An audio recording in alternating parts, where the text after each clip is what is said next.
Welcome everybody, how you all doing today? Hold on, I gotta fix my camera a little bit.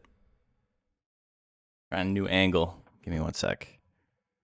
It kind of looks goofy, so we may not do it because I got this thing right in my face.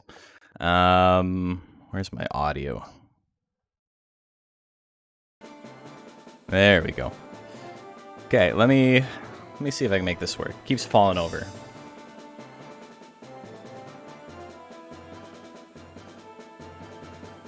Looks okay, but like I do have this mic just hanging out right in front of my face.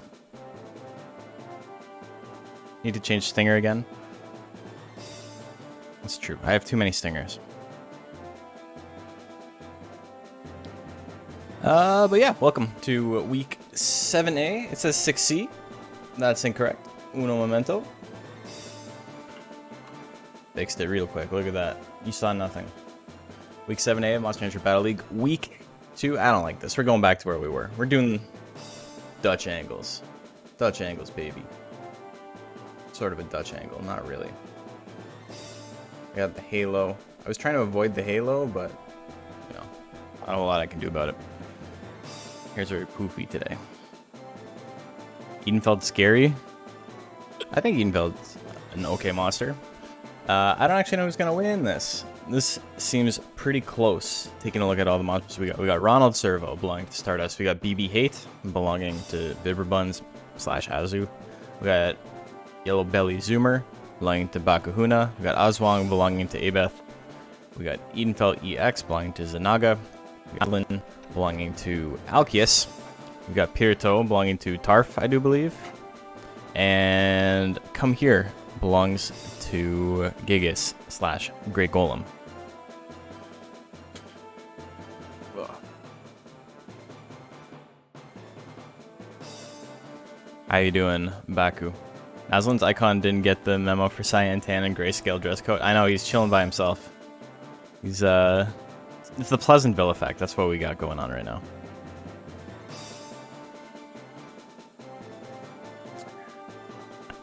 Zanaga, at 100 subs. At 100 subs. We'll do a wife reveal. Anyway, we're gonna get right into it.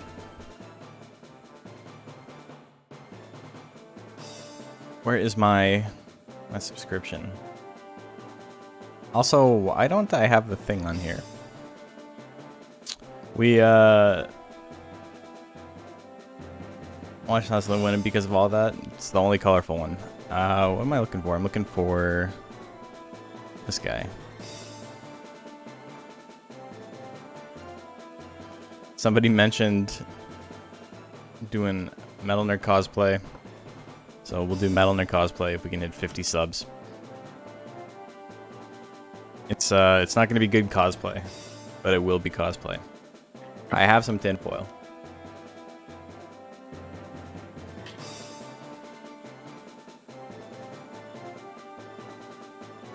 My hair is very long. I need it cut very, very badly. But everything's in lockdown here in Ontario, so there's not a lot I can do. And I don't trust myself or my wife to cut my hair. She keeps mentioning it, but I don't...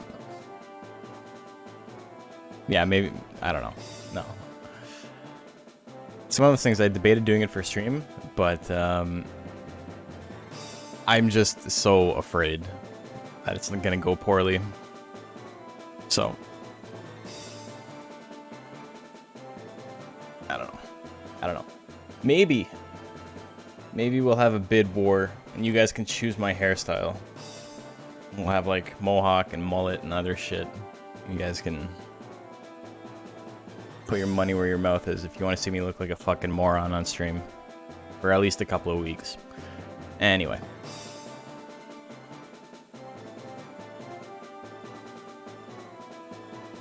Gonna get right into it. We got Ronald Servo. Also, this is super fucking loud in my headset. Let's turn that down a bit. Ronald Servo.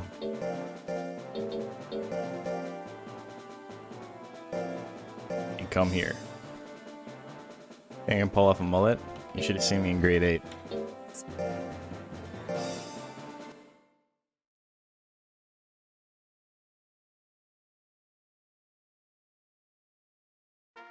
Okay, let me get the betting up. Start prediction. We got Ronald Servo.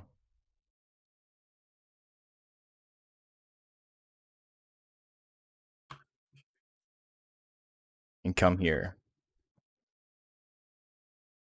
1 minute on the board. Make your bets. Make your bets. Also, the league document has been updated. I should make that a command, like exclamation mark standings or something, but I'll get on that eventually.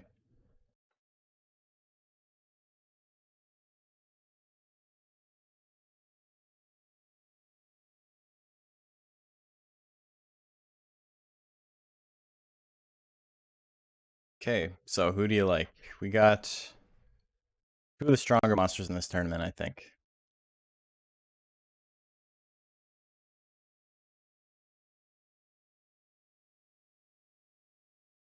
I'm sorry, I'm just getting my Photoshop all set up, so we're all good to go.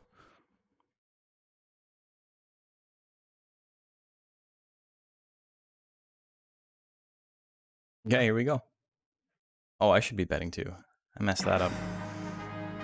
Punk Slap at 66 is really spooky. That's a lot of damage. And it hits 231. Oh, Hammerfall misses.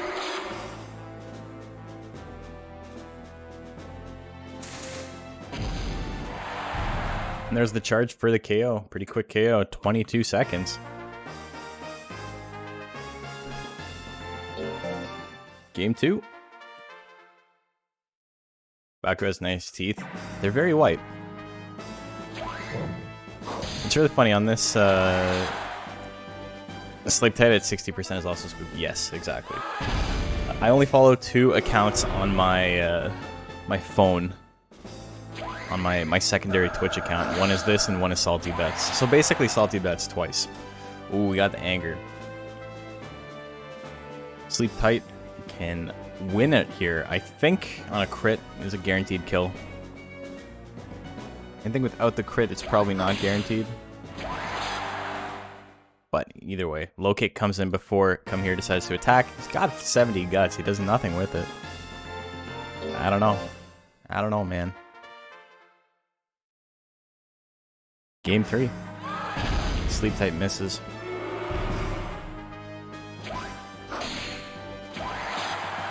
Punch for a little bit of damage. 2 in a row. Another one.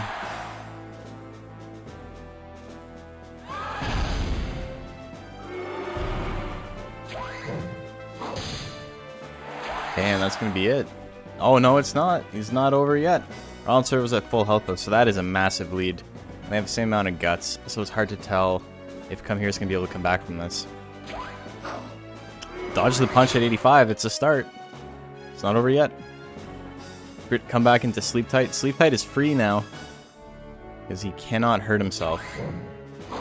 Ah, it's going to land. 2-1 for your boy Ronald Servo.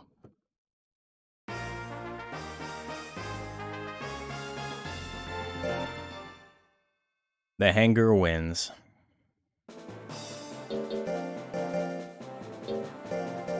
Next up, got BB Hate.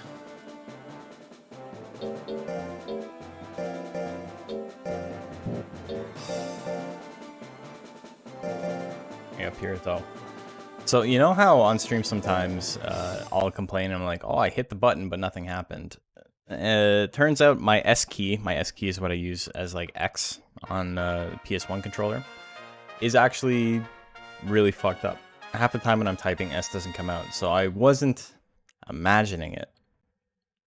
It wasn't just, oh, blame the controller. It's my actual keyboard is fucked. It kind of sucks because I don't know if that means I got to buy new switches or something. If I was to buy a pack of switches, it probably costs more than my entire keyboard. So it might just be worth it to get a new keyboard instead. Because I think my keyboard costs like 40 bucks. S is an important key too. It's an important letter. I won't pretend it's not.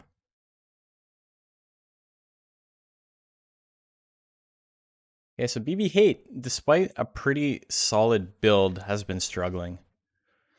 Pirito, slightly less solid build.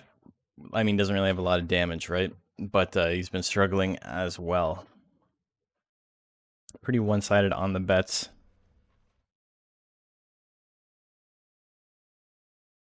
I actually think BB Hate is the favorite here, but I'm going to bet on Pirito anyway. No S and YB zoomer, so it's all good. Those are the only letters I need. I need Y, B, Z, U, M, E, and R. The new 2021 alphabet. Brought to you by Bakahuna.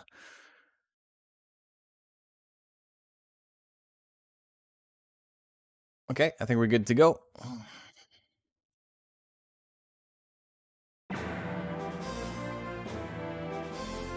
Electrify. Never mind. I forgot he had Electrify. I thought he had Nighton Ink. Electrify can do quite a bit of damage. It's been buffed pretty significantly.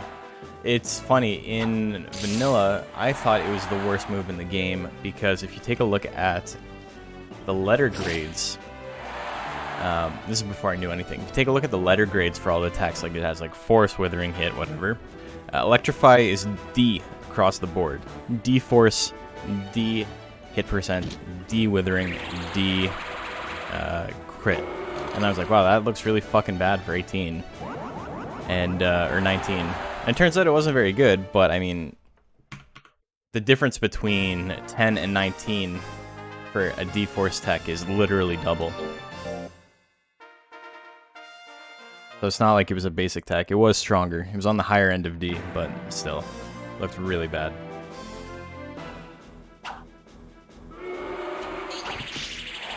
He misses at 71, gets hit with the weapon throw that does almost no damage.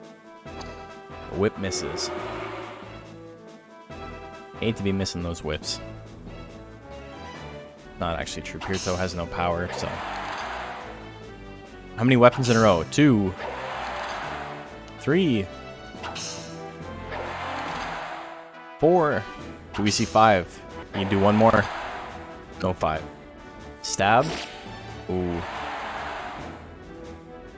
It's just close-up slap fight. This is really bad for Pirito. Into punch. Oh my god, 175. Pushes him back. They can both attack. Pirito has power. Uh-oh. Power Electrify will probably kill. BB Hate only has to do... Oh my god. And it misses. He went for it. Holy shit. He actually went for it. But he did miss.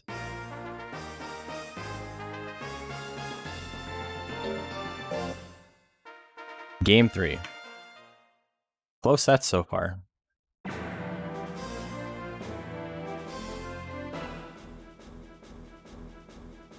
If they stay in slot 1, BB Hate can't possibly lose. But as soon as they back up, the game becomes much better for Pirito. Oh. How many whips? 1. Oh, 1 into Soundwave. Okay. We're just going to push it back even further. Now he can do Electrify if he wants. Now he's going to get hit with the weapon throw instead. Twice in a row, just building up those guts. Electrified 74. Oh my god, that's 3 in a row he's missed. That's 74%. Weapon throw. Pirito is losing. Holy shit. Into another Soundwave, 98%. It's gonna do decent damage. And Withering procs Anger. Electrify at 93. Oh my god, another weapon throw. Is weapon throw actually gonna win this game? Pirito goes for Whip last second at 88%, and it's enough to win the game. Are you kidding me? 3%. 3% margin of victory for Pirito with that last whip at the end.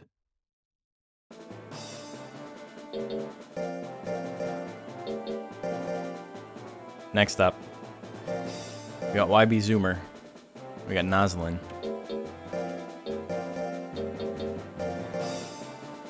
That match was pretty dumb, yeah.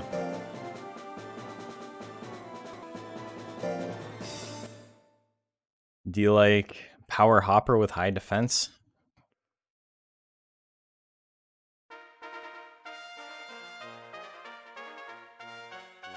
Or it's such a weird build.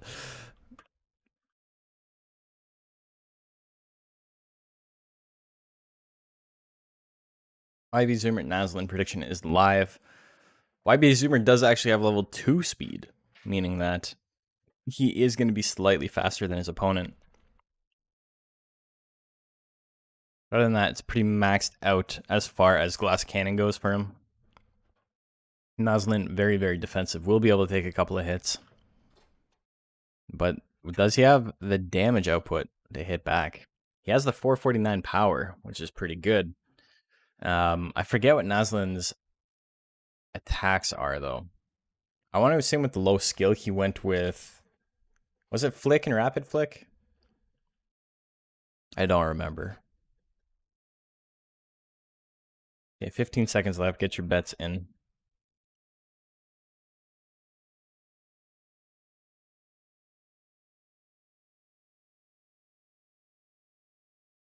Here we go. Oh, it was lightning?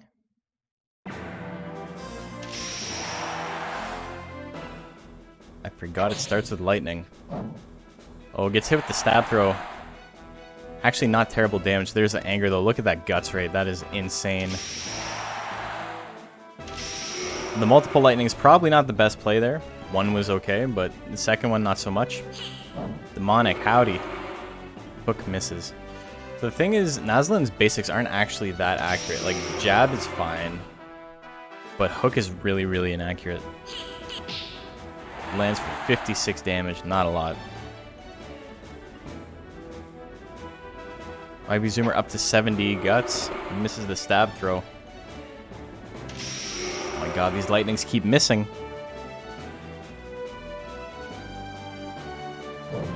Rear leg kick at 96% lands. Not much damage. Naslin can do something here. Jump low with a big lead. It lands. Only he needed the crit. Only did 82 damage. Suppose it wasn't that big of a guts lead.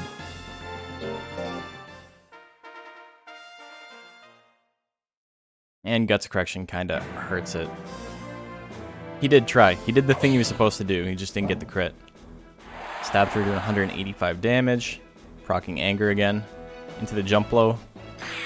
Misses. Still has a 20 guts lead. Lands the jab for 71 on the crit. 35. And again. Naslin is still trailing now. Now has a 30 guts deficit. Lightning's not a bad play here. Goes for it, but it misses. Not having much luck on those 50-50s. Stab throw lands again with a big guts lead. That's going to be it. YB Zoomer wins 2-0.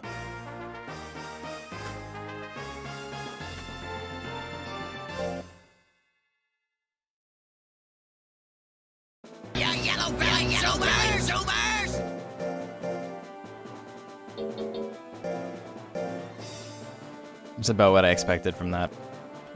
And now we got the last Pixie in rank C. And Edenfell EX.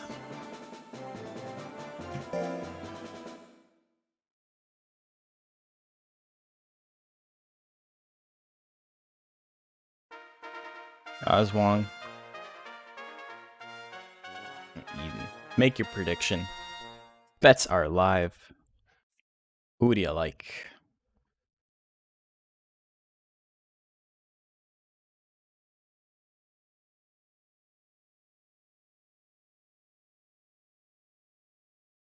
Did I bet a small amount so I could act upset and use yellow-bellied zoomers? Yes, I did.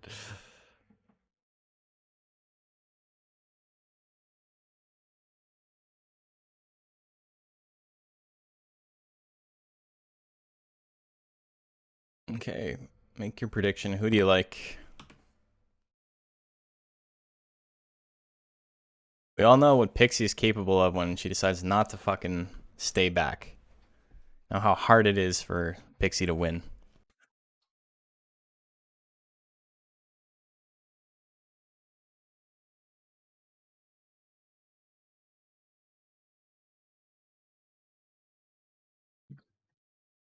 Giga Flame at 42% is pretty spooky, though. It misses. Trample still at 60%, even with Oswong's 400 speed. It's a very accurate attack now. Oh, it misses, though, and they change sides. That animation is weird. Stay out of slot 1. Here comes a flame at 52. Lands. That's a decent damage. Minus 14 guts. Goes for it again. Misses that time. And a kick. Oh, puts him into the green. It's pretty close. Oswong is probably going to need more intelligence text, though.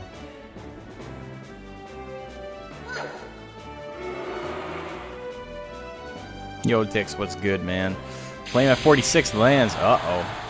Edenfeld's got enough guts to attack. But 2 seconds left on the clock. He goes for bite last second, and it misses. Oswong wins game 1.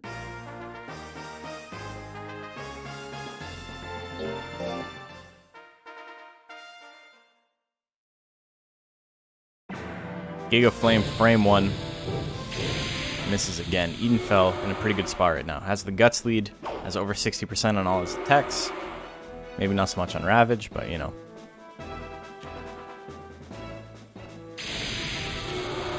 Flame misses again. Edenfeld getting out of the way of everything here despite no speed. Hits the tail attack.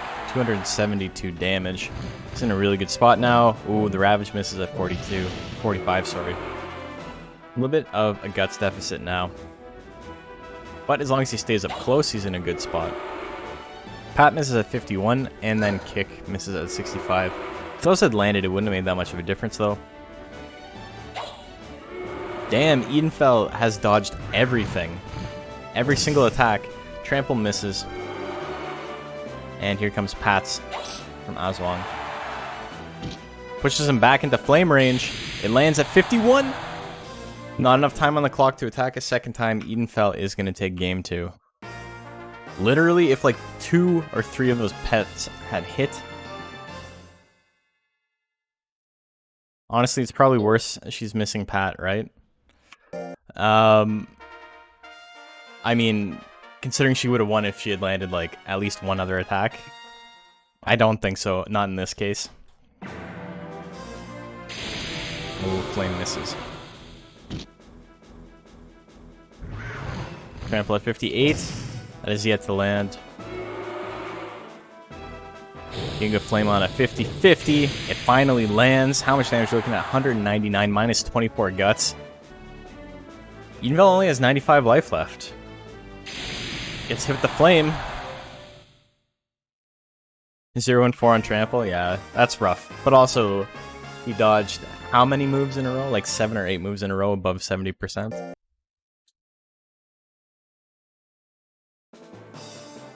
He has 0 life left. It happens. Okay. So, that's the end of that. Let's take a look at our standings.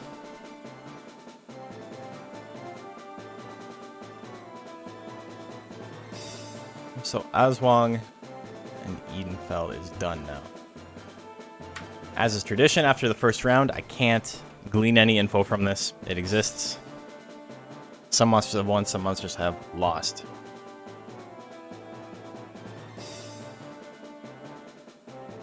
Riveting stuff, I know. Next up, we got Ronald Servo.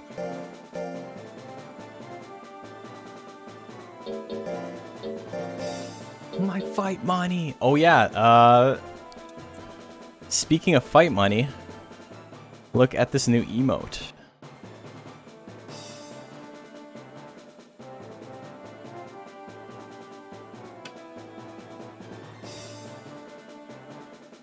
How can I hold all these limes?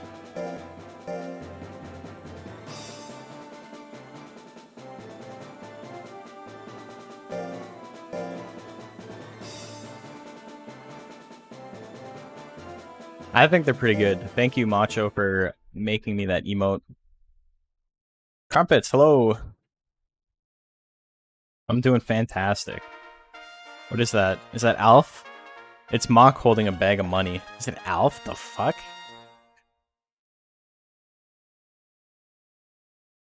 It's a bit reward. It is a bit reward. I needed something for the homies who are supporting the channel, you know? Everybody's supporting the channel, but the thing is that I actually do have additional things in store. One sec. I gotta get this up and running. So if you guys were here when we did we got a whole bunch of donations to hit more higher and higher tiers to like unlock more emote slots.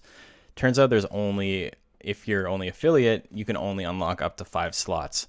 And we hit enough for 7. If I was partner, I would have hit 7 or 8 slots. But because they locked me at 5, I've decided to like still make emotes, still pay someone, like commission out emotes, but it's just going to be for what do you call it? Like, fuck, what's the word I'm looking for? The bit incentives.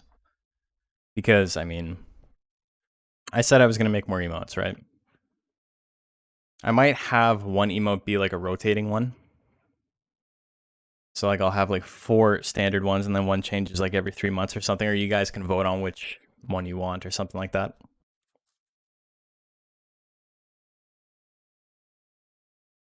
Can't wait for next Digi Monday. It is tomorrow. Everybody's liking Pirito in this one.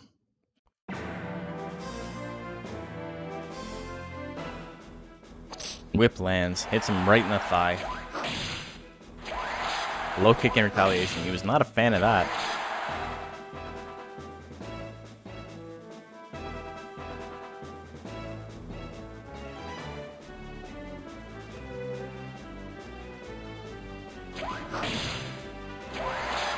Nighton is too cute not to vote for.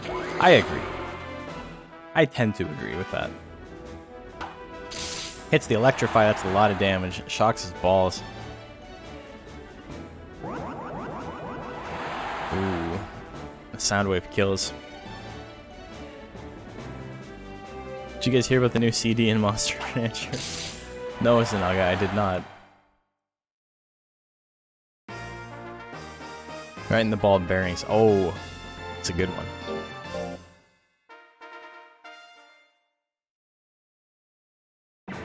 Pirito practicing that CBT, you know.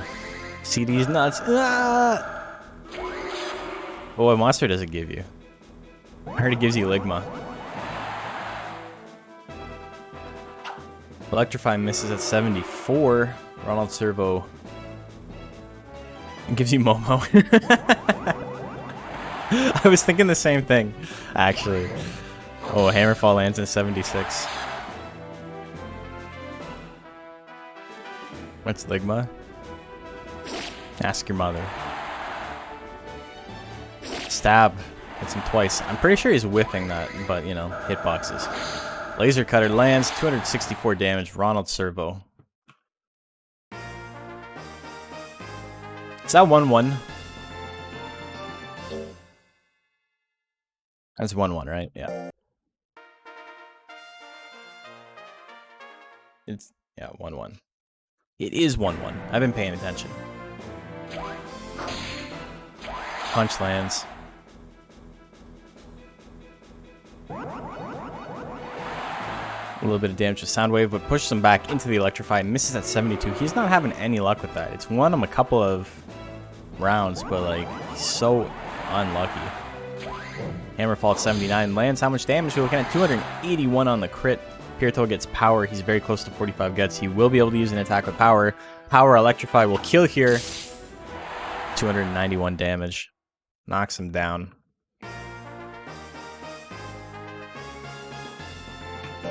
Very close day. Where do you think worms are in the meta? In hard mode, I don't think they're fantastic. They're better than they were. In vanilla, they're not very strong at all.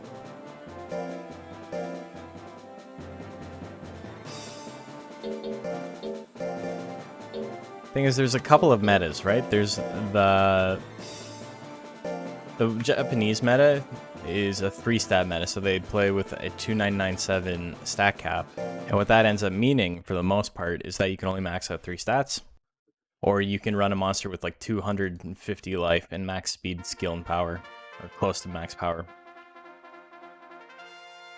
I think Worm fares a little bit better in our meta than it does in that one, but still not fantastic. It's not bad. Somersaults is a good move. Roll Assault's a pretty strong move as well.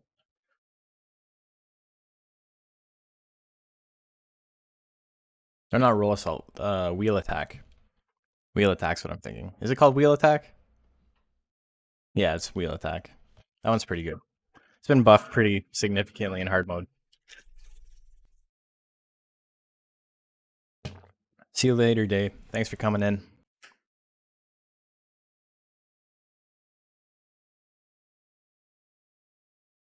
"16 seconds. Do you like BB Hate? Do you like Noslin?" I don't know if it's Noslin or Nazulin. Somebody correct me. Lightning misses.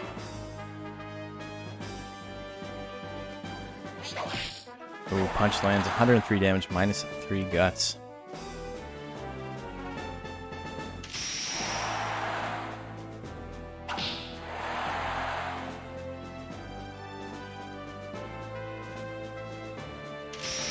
Misses the lightning.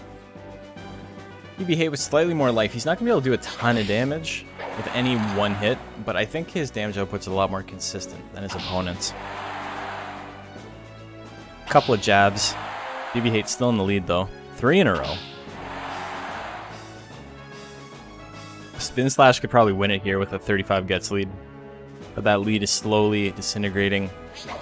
Punch at 90 guts to 112. Still not over yet. Noslin can still win this. Weapon may take it, though. Oh, it still doesn't do enough damage to kill. Jump blow, 64. Even on a crit, I don't think that would have killed with the guts deficit there. I guess it wasn't much of a deficit at the end, but it's pretty even, meaning that on crit probably would have done about 120 damage, which is well short of the 180 he needed to get the KO.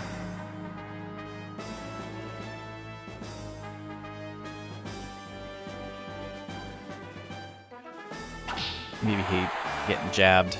2 in a row. 3 in a row. 4? No, 4. Oh god. Oh no. If you're a BB Hate fan, you hate to see that. You BB hate to see that. That's the weapon. So only basics for BB Hate here. Tiny bit of damage. This is the jump blow.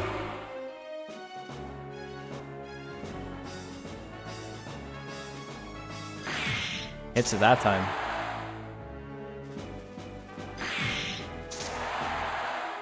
Just keeps landing jump blows. Punch at 82. It's a lot of damage, but it's not enough. Here comes the jab to run down the clock. Noslin is going to win game 2.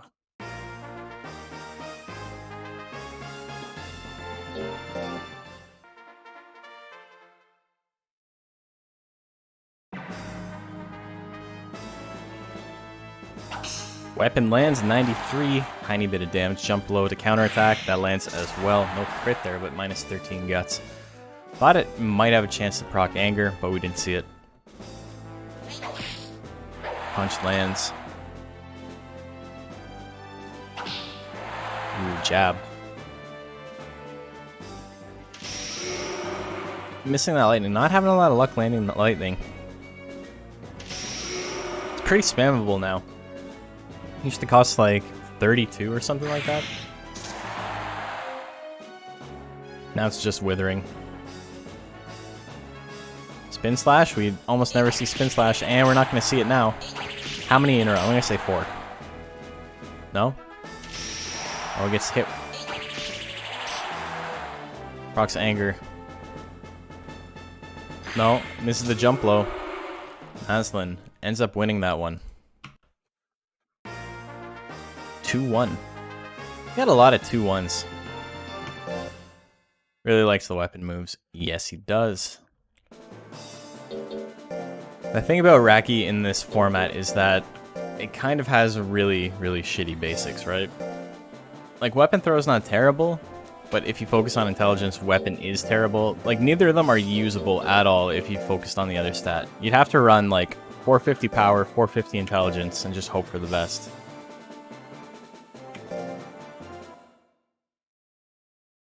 Has a lightsaber and you expect it to punch? That's true.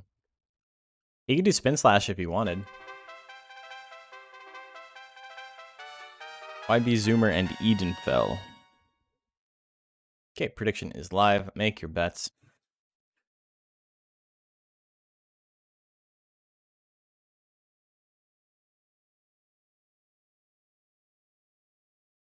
And I was going to work on my video this weekend, and then I spent all weekend playing the Strive beta.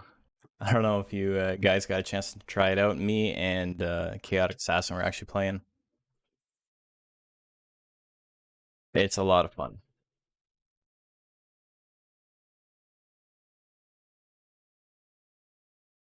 It's funny because I think it's like a popular thing right now to complain about how it doesn't have a lot of depth for a fighting game.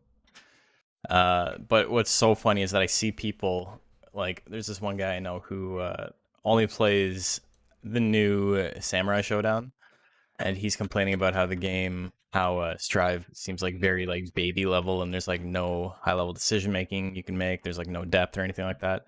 And the new Sam Show is like constantly berated for that exact same thing about how it's just like baby's first fighting game. And so I think it's just like some weird hive mind thing where people have decided it's popular to pretend this game is not difficult. How I feel about the changes? I didn't play much of the first open beta. I played a lot of the closed beta, and then I did not actually get much of a chance to play the last one a couple of months ago. But I think it seems really good. I think Anji in his current state is like absolute dog shit. I cannot believe how bad that character is. I feel like they just didn't think things through. Like, he's got this one move that's supposed to lead into a whole window of mix-up things they can do, right? Did lose a B&B combo. Who do you play? It was good for me because I play Mei. So, I mean, Mei got better somehow. Mei's dust does 250 fucking damage, so. Oh, you played Geo? Geo still seems pretty strong. Yeah, trample is very scary. Look at that, lands again. Not enough to kill this time. Zoomer's still in it.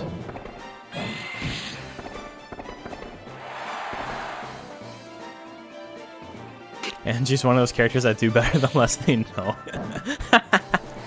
Yeah, that's exactly it. When you turn your brain on, then that's when you start losing. But he's got this move Fujin, which is like a big green spiral punch thing with his fans, right? And the whole point of the move is that there's like 5 different options you can do out of it. You can cancel it with faultless defense, so like blocking. You can do an overhead, you can do a low, you can go into a grab. But the thing is that it's not safe on hit, or it's not safe on block, so you can't actually do any of those options. Because if anybody has an invincible reversal, you get DP'd, exactly.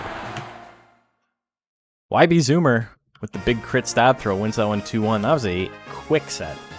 Yeah, yellow-bellied Zoomers!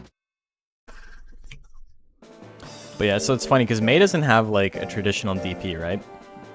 Thought the low was safe, it's not. Literally nothing is.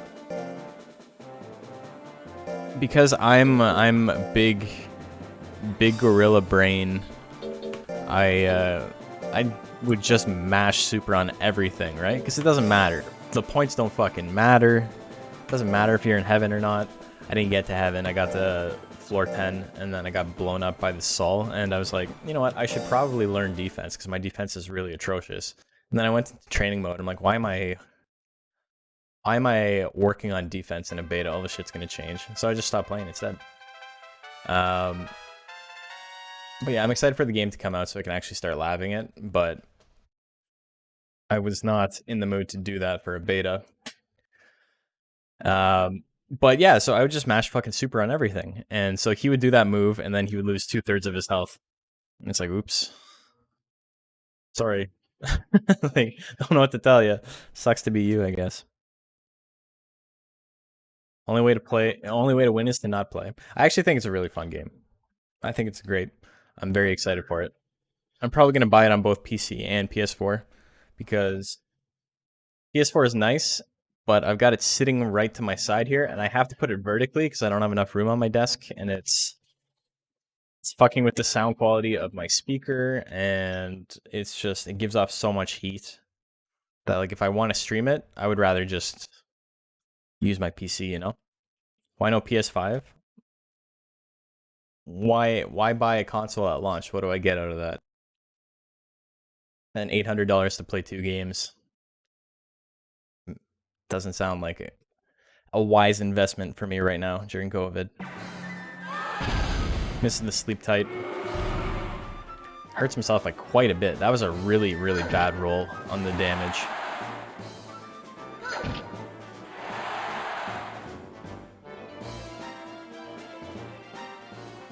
If anybody out there like bought a PS5, I don't think they're stupid for doing so, right? Like, you know, it's your money, you spend it how you feel like.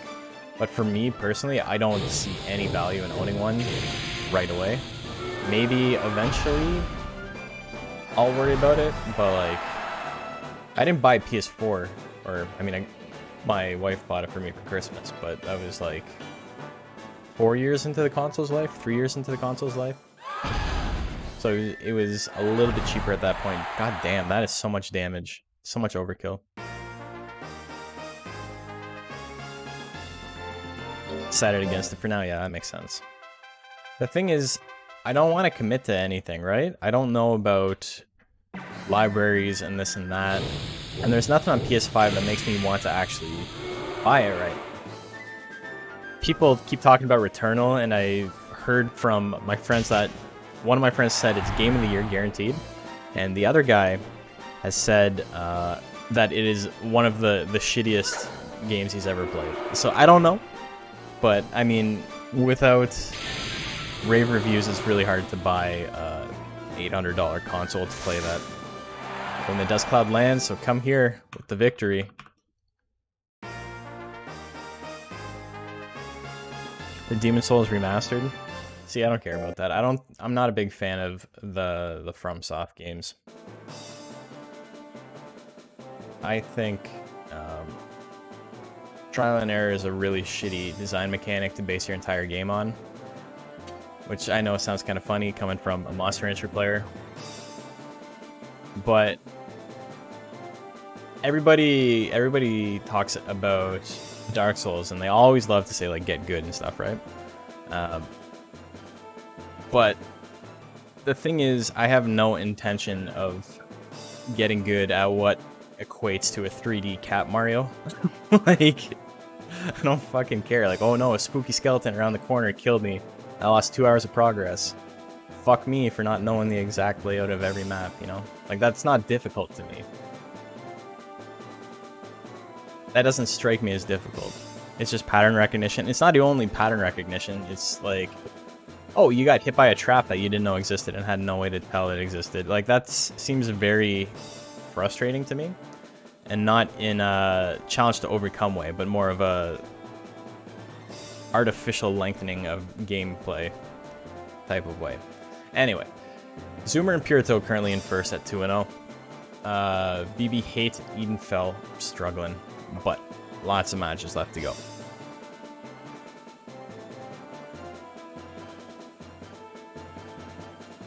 So the boss fights of Dark Souls, I think, are actually pretty fun. And that's just because it kind of reminds me of Monster Hunter. I'm a big Monster Hunter fan, so, you know, it's very similar. I have no problem with pattern recognition in that sense, but it's just getting to that point I find very frustrating and not fun.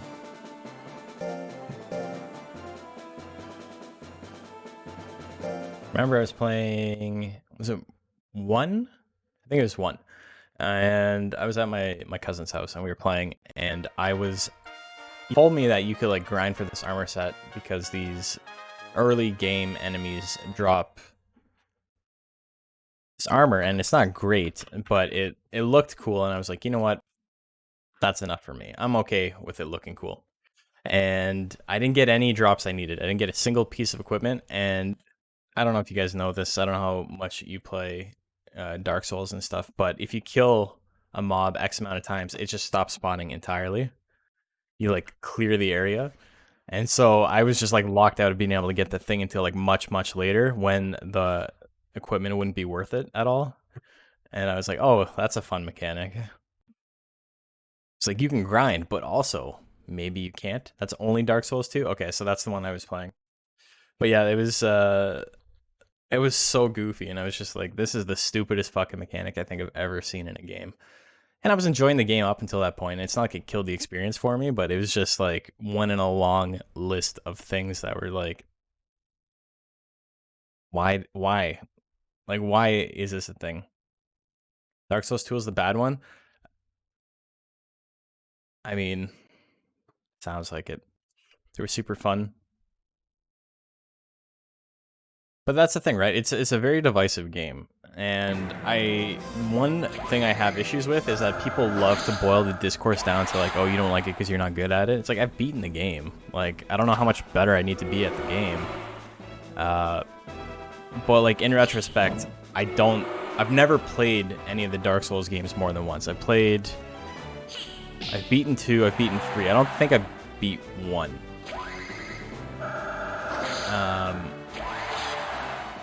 That was very quick, yo. I don't think I've beaten 1, but like I have no intention of playing them again, right? And it's fine if you guys like it. It's fine if anybody likes it. I'm not here to tell you you're wrong for liking a thing. But for me, it just is not fun gameplay.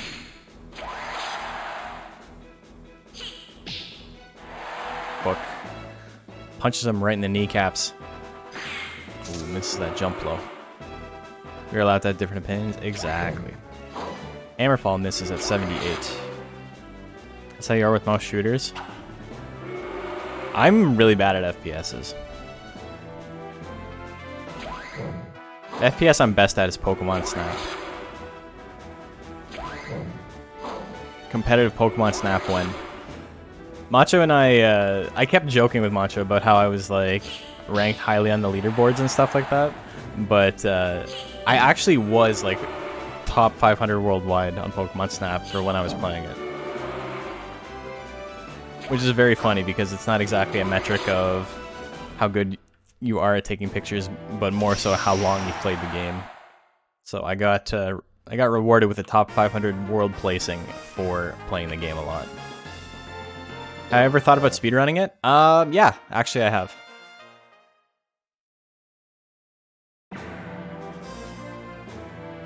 I'm not sure the best way to do that. The problem is, it's a rail shooter, right?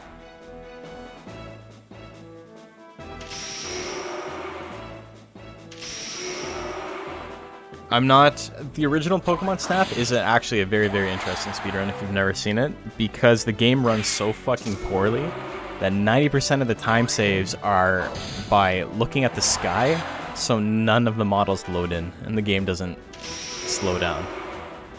So you get no lag. That's not really a thing in the new one. I don't know.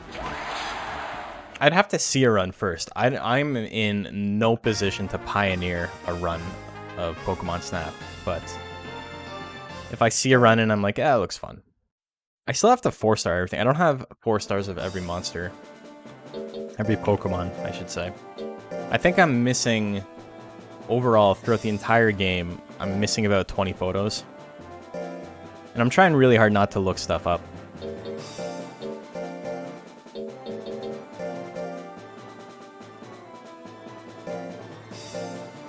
Edenfell EX and BB Hate.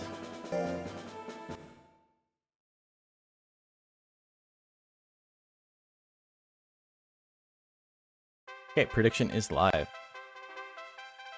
Yeah, no, I think Pokemon Snap's a fantastic game, though. If you guys have not bought it or you're on the fence about it, I think it's great. I think it does everything it's supposed to do and more. There's so much content. I've seen a lot of people who haven't even played the game like shit on it, but I've literally not seen a single person who has played the game say they think it's a bad game.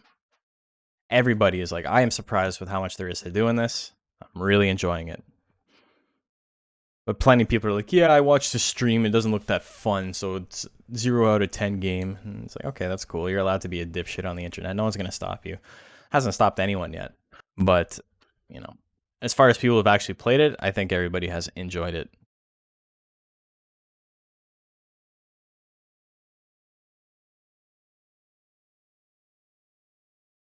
I just saw I don't enjoy Doom clones. Yeah. You enjoy Pokemon clones.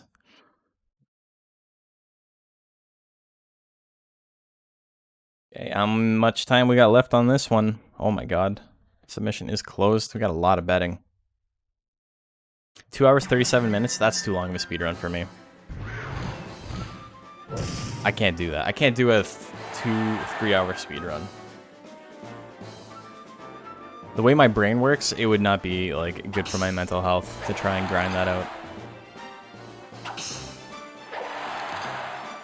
Yeah, we're talking Pokemon Snap. This is great. I haven't streamed any of it because I wanted to do it at my own pace and I was worried about spoilers and stuff like that. Now the game's been out a little while, I may try to I don't know, I find like it's a very, very difficult to stream game because if I'm like trying to hunt something out, right? If I'm like, how do I proc this type of behavior on this Pokemon? There's always going to be people in chat that are like, oh, well, I looked it up online and you do this. And it's like, that's not what I want.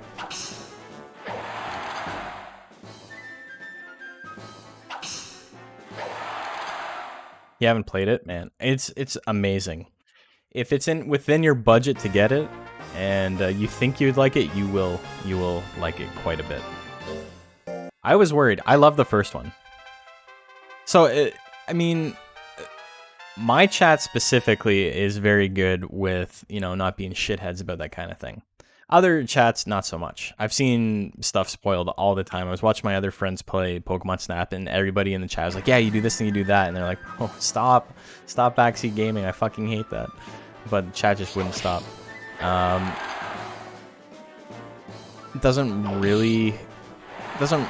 don't think it would happen here, but the thing that I think would be not particularly interesting is I would be grinding, trying to figure something out, right? Because there's a lot of problem solving and puzzle solving in the game. And someone can just look it up online, and then all of a sudden they know what the solution is. And even if they're not telling me what the solution is, they know. And it's frustrating to watch someone when you know the answer to something and they can't figure it out. Because some of the puzzles are actually very, very difficult. Didn't like the original Pokemon Snap, didn't have a chance to try it till 2016. I could see how it wouldn't be everyone's cup of tea, right? Like, it's a very specific playstyle, but I was enamored with it when I was younger. And when the new one was coming out, I was like, you know what? I'm excited, but I also have very, very low expectations. And I could not believe how good they managed to make this game.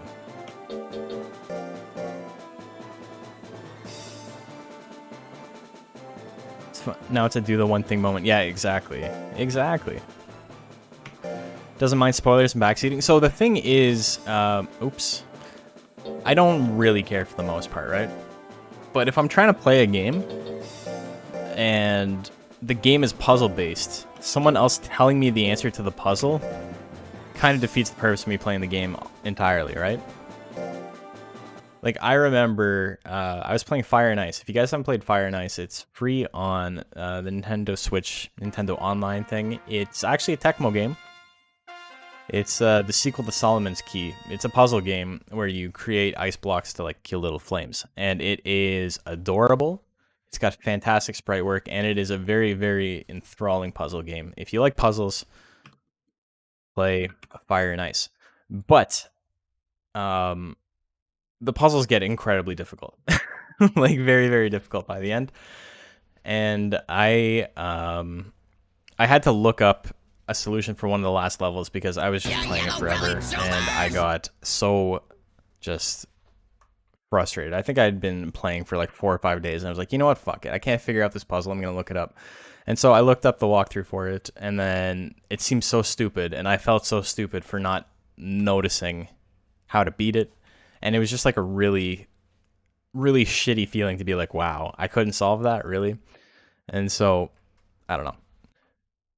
If the gameplay is puzzle solving and someone's solving the puzzle for you, you're not playing the game. They're playing the game. That's the way I think of it. You're not a puzzle game guy. Yeah, I mean, I get it. I understand.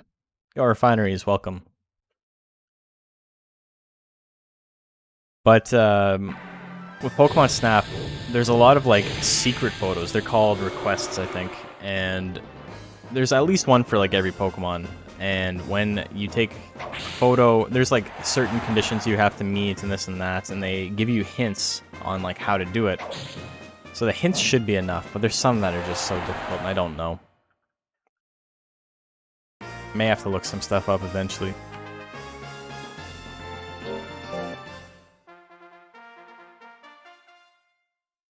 But yeah, as far as backseating goes, like if I'm playing a game I've never played, and someone's like, hey, you should do this instead, this is better, I don't really care. Like, I think that's fine.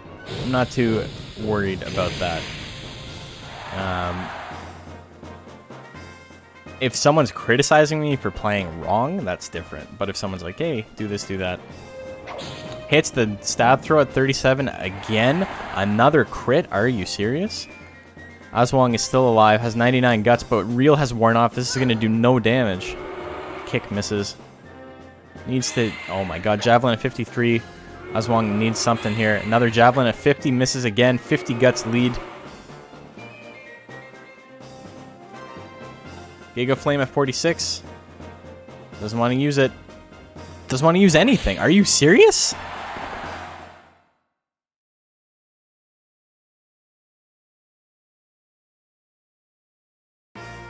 Okay.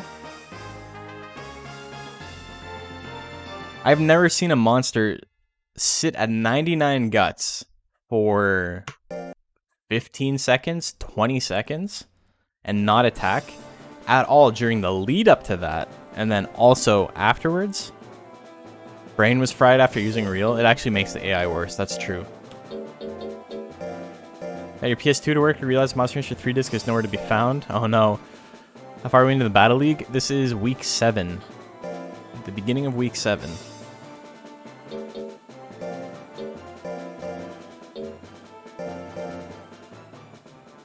This will do no damage, he says, like Kick was going to begin with. Yeah, I know I wasn't going to do anything to begin with, but we were looking at like single-digit damage afterwards.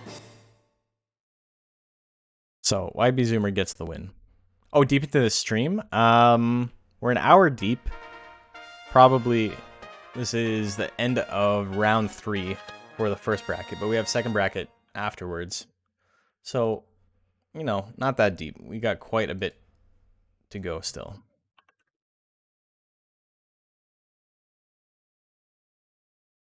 Lots of 2-1s today. Yeah, it wasn't until recently we started seeing some 2-0s.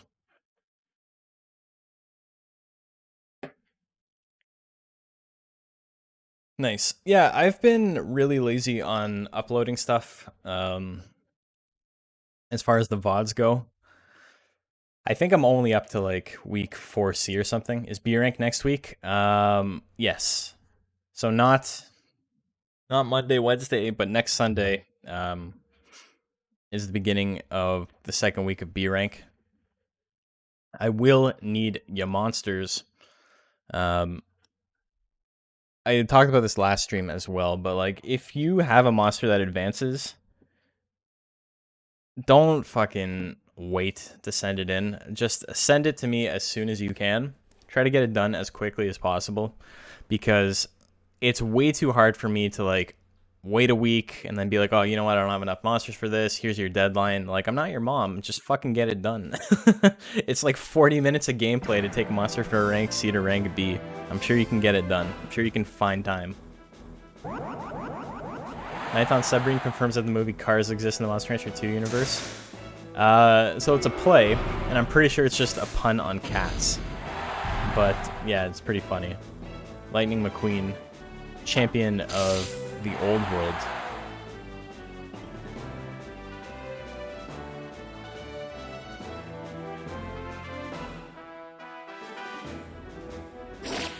Stab lands. Finish slot sent to you today. Thank you. Appreciate it. Ooh. Need to get max gains every week. I mean, yeah, but that's your own fault. That doesn't change what I said.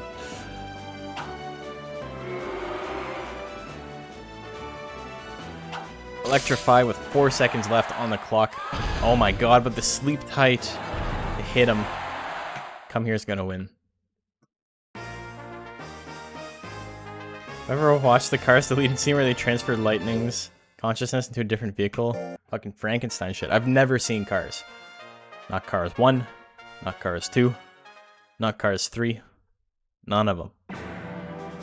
Finish getting the text you want, just need to finalize the stats. Yeah, there's a lot to consider. I feel you. But also, at the same time, like, it's not like I'm just sitting around doing nothing, right? Like, I need stuff so I can get work done. You're not missing much. I'm missing Kachow. Oh, hits the Electrify. Gets him to half health. And another Sleep Tight. Oh my god. That's it. Come here. The big squishes. 2-0s. Real quick. 2-0 right quick. Okay, I gotta update brackets still. I have not been doing it. I've not been doing my job.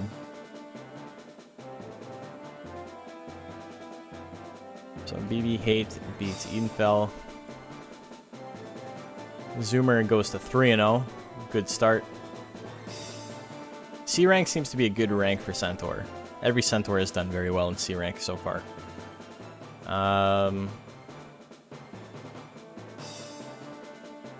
What do I need here? This guy.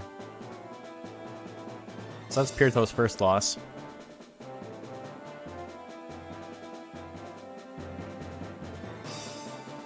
Make monsters that will never leave the C rank, and then you don't have to worry about it. That's perfect. Okay, I gotta go get some more water, so I'll be back in just a second.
Welcome back. Oh, yeah, so that was the thing. I wanted to show you guys real quick.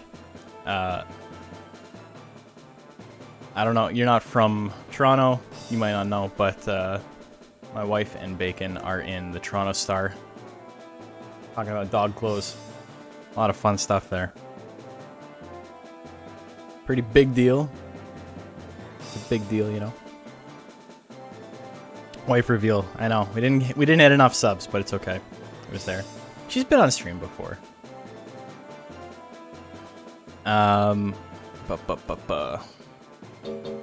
Literally famous. Literally.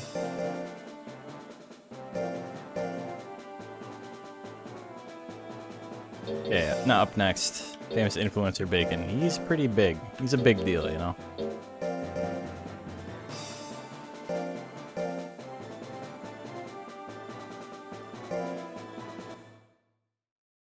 Ronald Servo, Edenfell EX. I'm not jacking it, don't worry.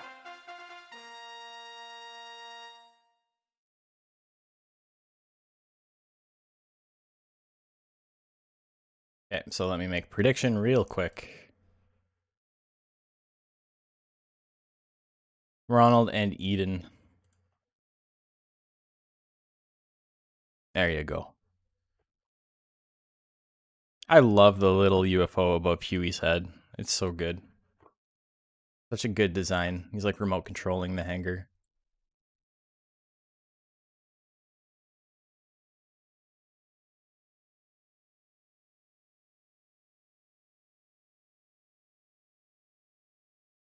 Remember, my name was in the newspaper a few times for high school sports, and I was super excited. Never got a picture. I was in my local town's paper a couple of times, but you know, it's a town of 5,000 people, so that's not worth much. I think for like skateboarding, a couple other things. I'll eventually raise a Huey named the News. Breaking new ground with those puns for you.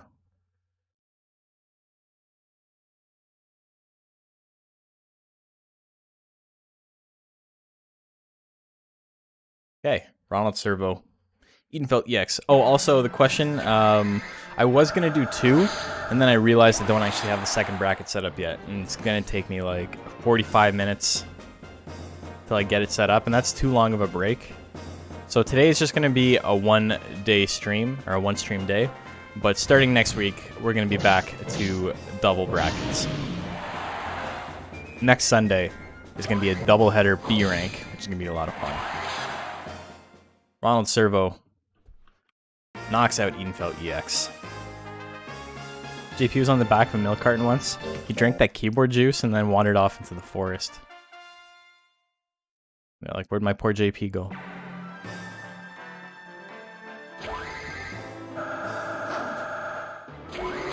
Don't you want a new pun? One that won't wear its welcome?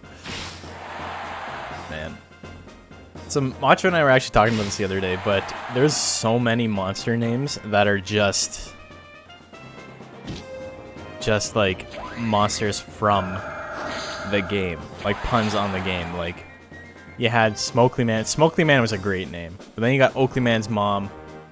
You got a monster named Reknin coming up. You got Pirito Lontar and the other one who I forget, who are just the names. That's kind of funny because at least that follows a theme, right? JP probably been on Crime Watch. Damn, is that a 2-0 or is it 1-0? That's a 2-0, right? That's so fucking quick. Yeah. Happened so quickly that I was like, it's possible that was only one game.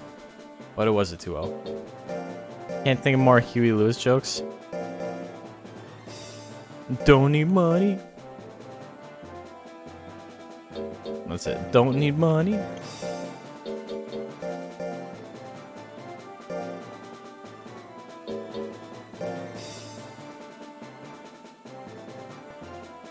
EB Hate and Aswang. Neither of these monsters do particularly well. They gotta fight each other. One of them has to win. It's not so much one has to lose with these two. It's one of them has to win. Do your best today. I don't need chips. EB Hate and Aswang.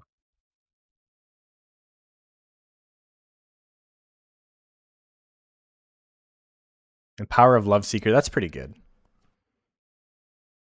You can't fit that in one name, I don't think, though. There's only 12 characters. That's pretty solid. There's no reason to use a Huey Lewis pun there, though, so, you know, the joke's kind of lost.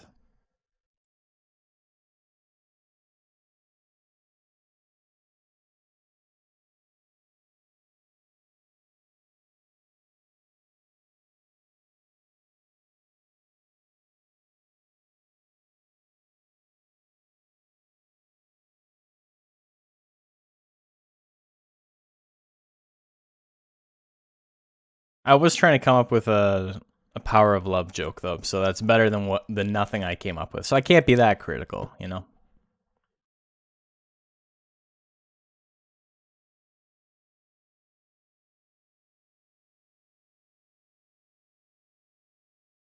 Okay, here we go. BB Hate and Aswang. They both got power attacks up front, but, you know, that only helps one of them. Ooh, Flames can do a decent amount of damage. BB Hate, a little angry boy about that. Little angry boy can get pat on the head. That's just going to make him even more angry. It's up to 99 guts now.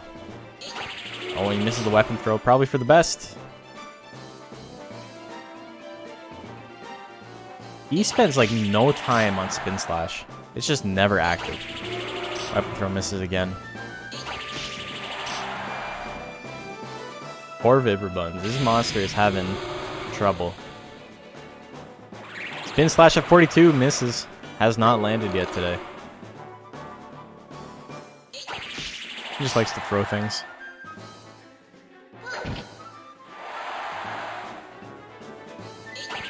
Oh my god, he was on Spin Slash. That was like a frame 1 deke. He played himself. I cannot believe how many times he used that fucking move.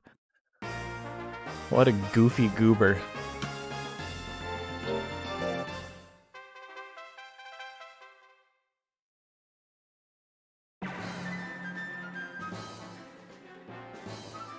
Big punch. Misses at 47.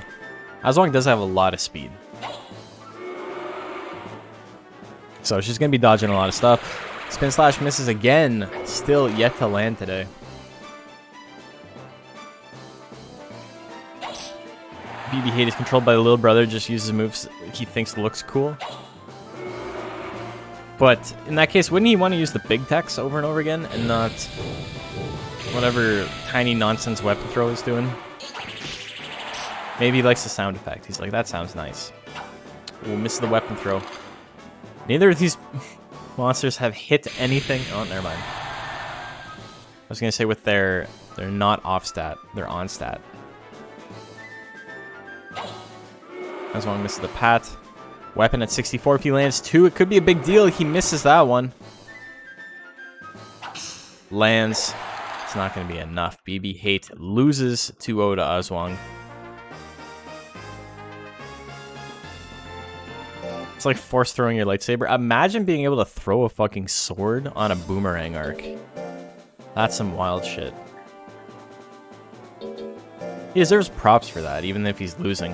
You don't want to DP the lame punch move. He wants to do a cool Jedi lightsaber. Or like Anakin, his favorite. Now this is pod racing. And not cut your hand. Exactly, he catches it. Speaking of which, spoilers, tiny bit. You guys should watch the new Castlevania series if you have not. Season 4 just came out. Also, damn, Aswang. Nobody bet on Aswang, so whoever bet there just made a fucking killing on nothing. But yeah, MC with the 700 win. YB Zoomer and Pirito.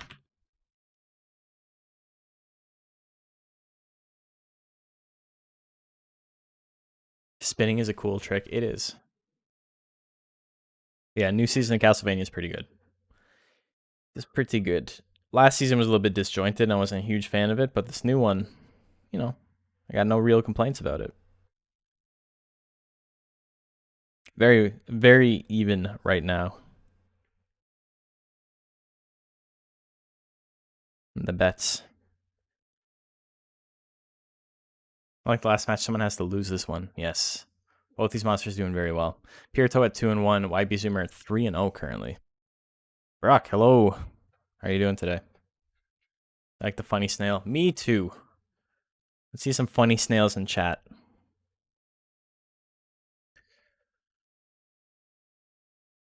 Okay, prediction is done. We're getting there anyway. I'm gonna get started. Ooh, stab throw hits. 277 damage. Big damages. Yeah, yellow-bellied zoomers! Lands the sound wave. Wanted a Nighton so bad as a kid, but had terrible luck. The issue with Nighton is, one, when you unlock him, it doesn't tell you unlock him. It's just secretly unlocked. And two, there's no way to generate him from combination, right? So you have to find him on a disc. Zoomer's head looks like Falco. Prefers the air. Smash lands. Oh, Smash! There you go. He's in Smash. Makes perfect sense. Pirito gonna use any attack with power. He is not. But he's in slot 2. He walks forward just to make it easy on his opponent. Zoomer wins game 1.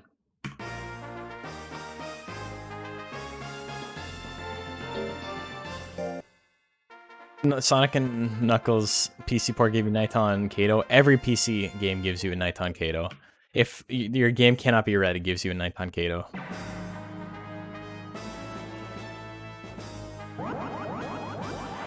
But we don't need to win? Oh, okay. I'll expect players to randomly raise one breed to rank B to unlock 2 monsters. Yeah, exactly. It actually unlocks 3 monsters. It unlocks the ability to get Zilla as well.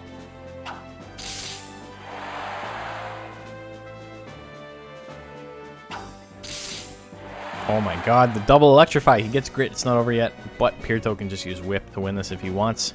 Or stab. Goes for electrify. You only need to do 1 damage, brother. Maybe not your best play. Smash. Oh, you've upset Freya. The double smash. He's got power. He only needs to do 1 damage. Gets smashed again. Both monsters can't attack. Who's going to attack first? Pirito's just fucking around. Misses whip at 84. Are you joking? Soundwave at 90. Power Soundwave lands. 123 damage. Game 3. Here we go.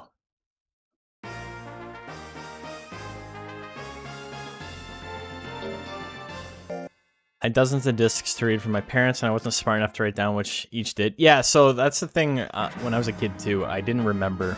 There's a couple that I remember. Like, I know Michael Jackson's Off the Wall gives you a purebred tiger. But there's only like 4 or 5 in my brain that, like, I remember.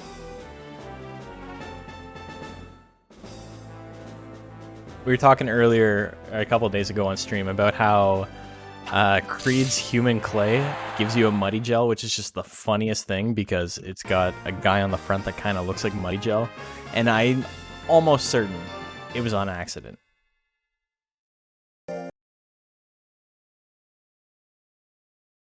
That looks... the Chanel logo. Yeah. Oh, it's an 8. Oh, man. 2-1 for Pirito. Doing much better than his namesake does.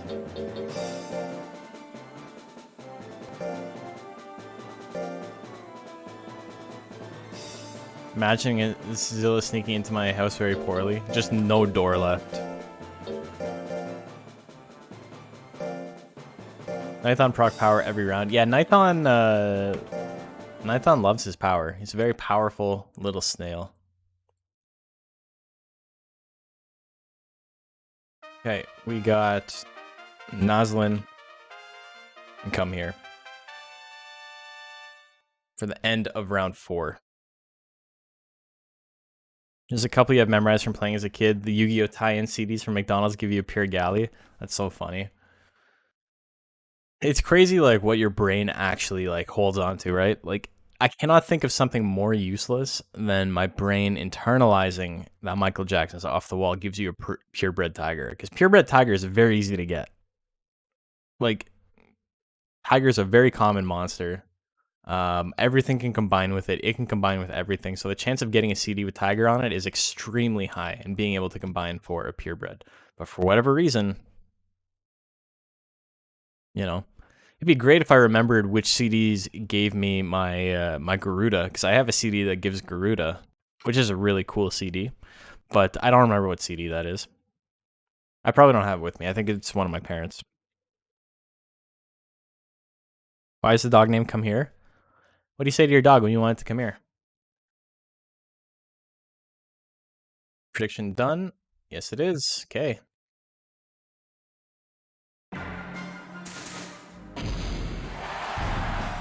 Charged lands. 76. Basil.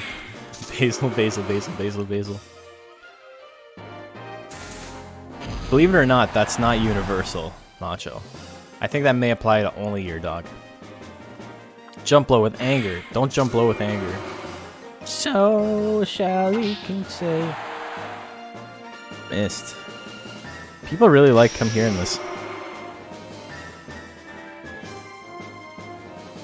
How do you know when Baku is going to charge? Takes out his wallet. Womp womp womp. Charges again. Angry. Naslin. Finally on the offense. Finally doing some damages. Misses that jab. Oh my god. And just to put an exclamation mark on it. 3 exclamation marks on it.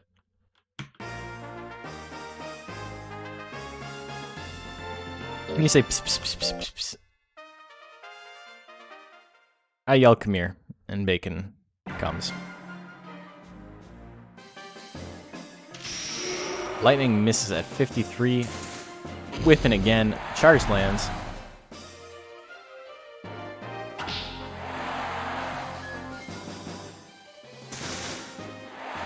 Best Cloud not doing much work. Wah. You just yell wah. Wee. Dust clouding again. Not the best play. Oi. Oi, oi, oi. Punky chips ahoy. Oi, oi, oi. Have you guys seen that commercial? Punky chips ahoy.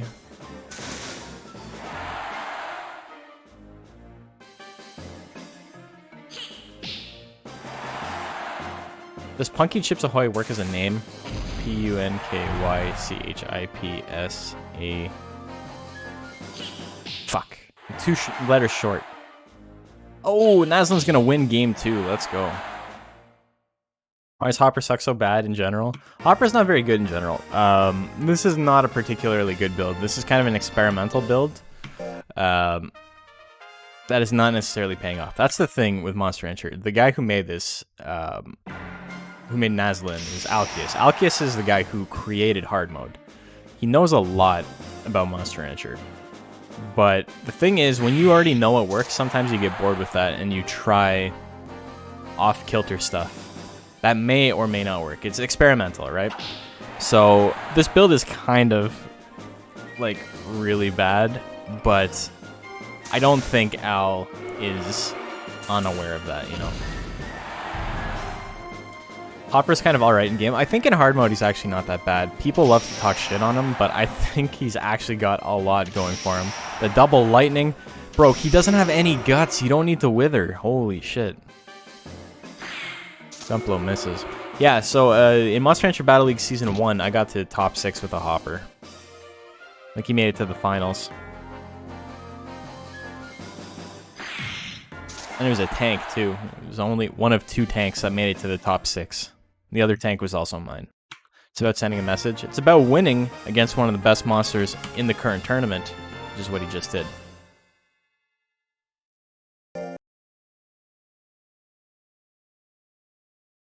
So,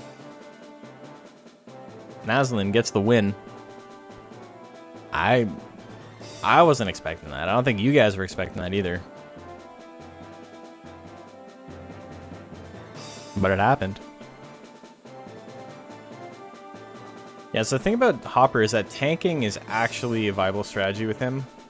And for most other monsters, it is not. Tanking is extremely bad for the vast majority of monsters. But if you have a very, very fast guts rate, you can make it work. Kirito gets a win here, right? Is that what happened? Yeah. And Naslin goes to 2-2, so it's not out of it. This has been a very even set of matches so far. 3-1 is our best. 0-4 is our worst. But we've got Ronald Servo, Aswang, and Pirito. No, sorry, Ronald Servo, YB Zoomer, and Pirito all at 3-1. And then we've got Aswang, Naslin, and Come Here at 2-2. BB Hate at 1-3, and Edenfell at 0-4 currently. Wonder if we could convert Switchport's damage calculation to PSX version.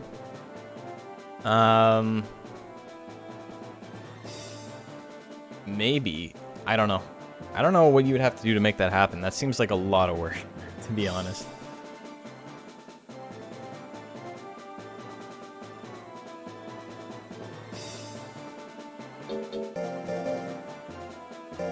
Not like damage calculation's any better. It's just that additional stats matter a little bit more.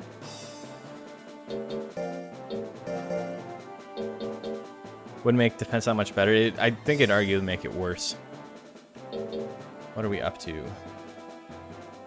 1 versus 4. So this is the start of round 5. If you're just joining us. Start a prediction. We got Ronald Servo and Aswang. Okay, prediction is live.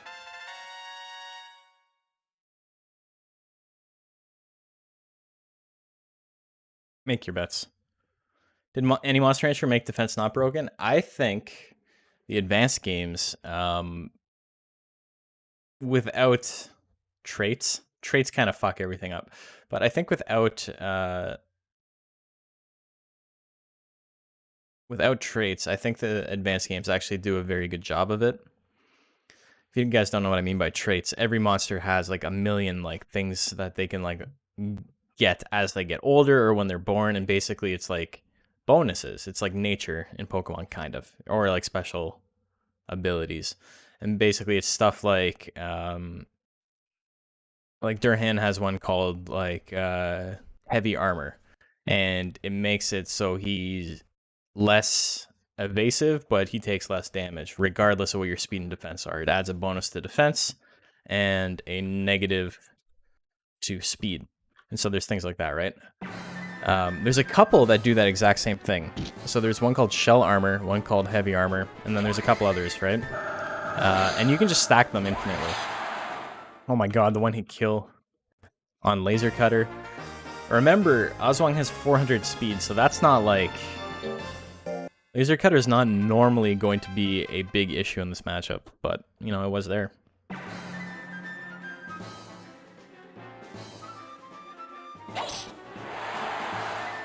Max life isn't always best depending on the stat cap. Can you think of a stat cap where max life is not good? What's that in reference to? Oh, do you mean max life is always best or isn't always best? I'm very confused about 2 stat cap. Yeah, you can max out. If you could max out 2 stats, the 2 stats you would max out would be speed and life. That would be it.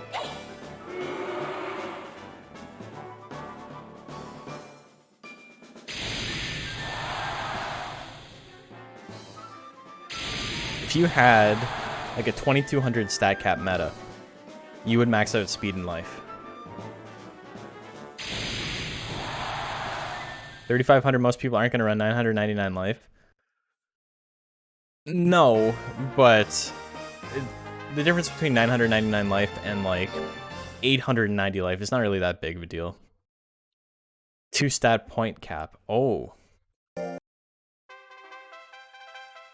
you can't run 0 in a stat, so you're already over the cap. Which is what I meant. You always want to dump whatever you have left. Yeah, I mean, maybe. It depends. It really depends. I think the additional... It depends on a lot of factors. It's so hard to give advice for Monster Rancher beyond just like, here's like what you should do, and figure the rest out for yourself, right? Because there are tournaments with the exact same stat cap, but based on whatever other gimmick is running, sometimes I would run max life, sometimes I wouldn't. Honestly, it really... No, I know exactly what you're saying, Mancho. You're 100% correct that it is not inherently the best play to always run max life. You are correct by saying that. I think more often than not, max life is the right play, but there are scenarios where you would probably rather not do it. 0 on the clock. Ronald wins. Ronald McDonald wins that one 2-1. Life is generally cool and good. Correct. The lower the stat cap, the higher you want your life to be.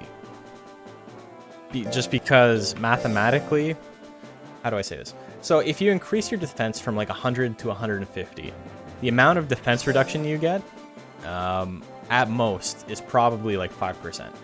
If you increase your life from 100 to 150, you've increased your defensive stability by 50%. So 10 times what you get from defense.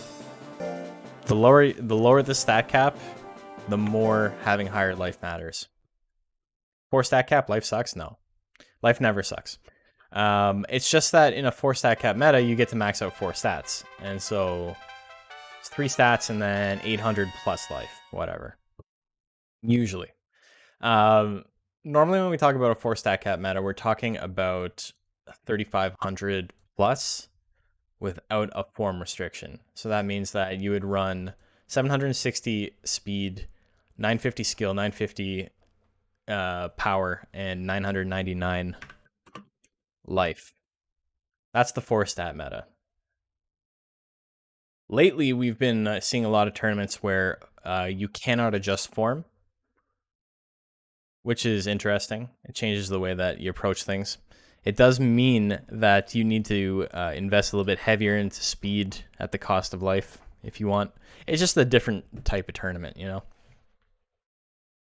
The meta is not significantly different. It doesn't change a whole lot, but it does make everybody a little bit more frail. I think in general, you can usually get away with not maximizing speed. You can usually go with like 1 less level if it means that you can put it into life. You like no form adjustments? I'm on the fence about them. I don't think it's a big deal one way or another. I shouldn't say I'm on the fence. I should say I literally don't think it's a big deal one way or the other. If people want to run it, that's fine. If they don't want to run it, that's fine for me as well. I don't really have a strong opinion. Because at the end of the day, it doesn't really change much. It's just a different way to build. It does, however, make defense worse, which is the only reason I don't like... I would prefer no form restrictions. Defense is already bad, but with form restrictions, you are extremely limited in the amount of viable builds you can do with defense. Spin Slash lands at 71. We finally get a hit. It doesn't actually do that much damage. YB Zoomer gets power. Wow, just a match of firsts. Power stab throw. Oh my god. 893 on the crit. Holy shit.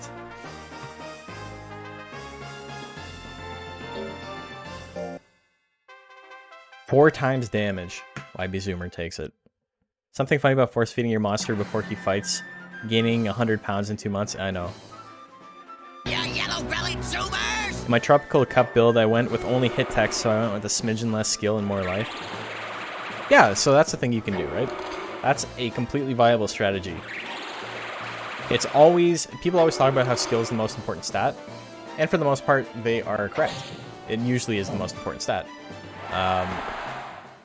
But that doesn't mean you always have to maximize it. It just means you have to take it into consideration before you take anything else into consideration.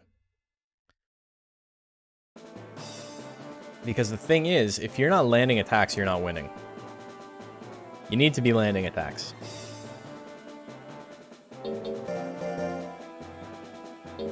That said, if you only have enough points to like max out your skill and you're left with like 400 power or something, at that point it doesn't fucking matter, right?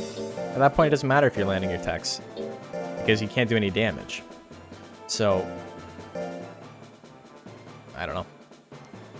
I think it's one of those things where until you know how to break the rules, the rule of thumb is to maximize your skill. And then once you have a better idea of what you're doing, then you can rely a little bit less on it. It's like, dude, there's this fucking meme that I think is so funny, and I cannot find it anywhere. I've searched, I don't know, probably like 10, 15 times for it online, and I can't find it. I don't know what it's called, but it's a diagram, and it's making fun of, it's like Need for Speed. Oh no, it's a Gran Turismo, and it said beginner, and it's just somebody cutting a corner, like just running right through the grass, and it said this is what beginners do. And then for intermediate, they like take the corner in like a perfect line. And then expert also cuts the corner. they don't fucking care about the line. And that's kind of true for all competitive games. Like once you know how to break the rules in your advantage, then you can do them. But before you know why that's a good idea, it's usually not advisable.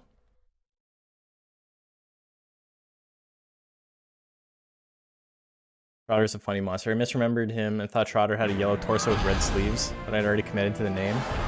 He's pretty yellow. It's a good name. It's like rolling in Smash 4. Yes, exactly. Rolling over and over again in Smash 4.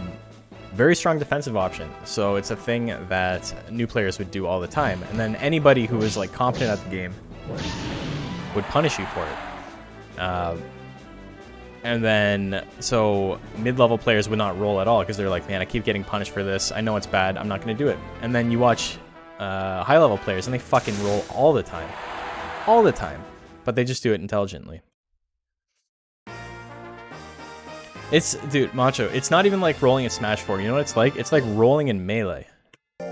Rolling in Melee has so much recovery frames. It's so laggy. You will get punished for it 99% of the time. But if you watch like high-level players, they roll all the time. They roll as a movement option. They roll to get out of bad scenarios. But it's because they pick their places, right? They're not predictable with it. They don't do it at times where they can be punished properly. But until you know how to do that, it's usually best not to roll at all.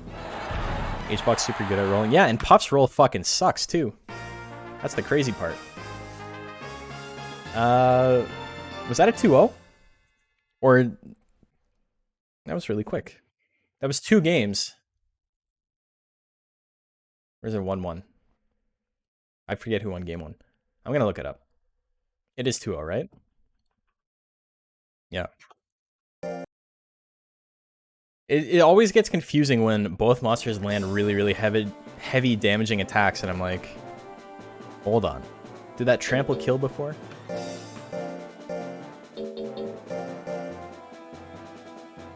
HBox is good at rolling downhill in real life. I don't even know what that means.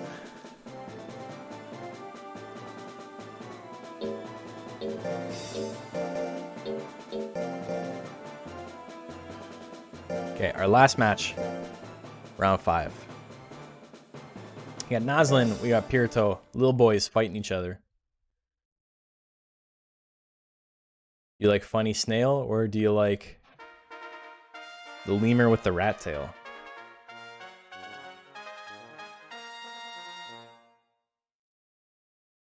Fairy Hopper's hair is so fucking off-putting. I kind of like Fairy Hopper and its design. The like pink leotard is really funny to me. I like the color of the eyes. I like the wings. But the gross fucking rat tail that's just like stapled to his head. Gross.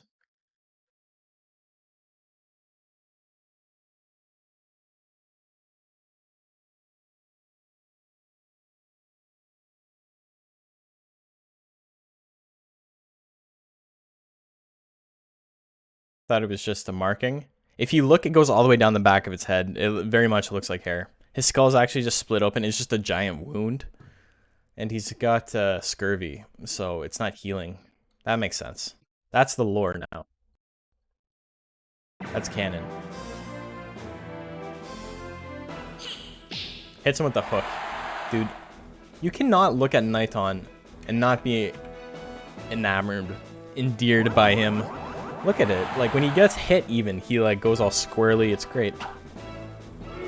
Just amazing animations on him. They clearly cared about him. And it's made even more apparent that they cared about him because they mention him in like all the media. Like, he's on the cover, which is crazy. Why is Nighton on the cover of Monster Rancher 2? And he's in the booklet. I want to pull out the booklet for Monster Rancher 2 one of these days, and we'll look at it on stream. But they only mention like 4 monsters, or like 6 monsters. Because it's talking about all the different monsters you can get. And it mentions like Mochi and Suezo, and then Baku for some reason, and then Nighton? Which is really weird, right? You think it would mention like Dragon or like someone else like that. But Pirito is in the book, and it's implied that he's terrible. Wonder if he was popular in Japan. I'm not sure if he is. Baku for an obvious reason. I could say Nighton for an obvious reason too, you know. But it's really bizarre that they're like, this character's great. We're so proud of this. And he was never in anything else.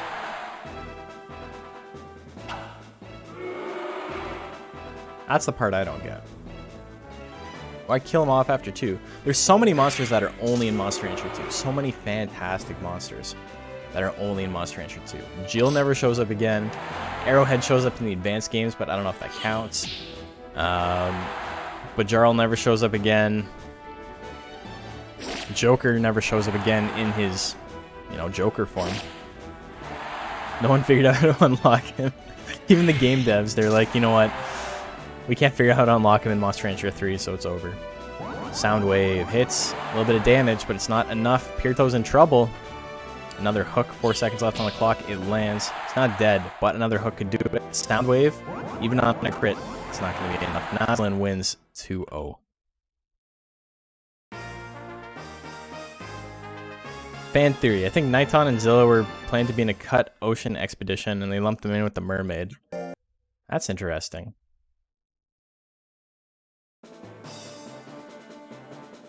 That's really interesting. I had never considered that. Okay, so let's take a look after 5 rounds. Naslin gets the win here. So Naslin's at 3-1 too. Damn. Nobody's really running away with this, eh?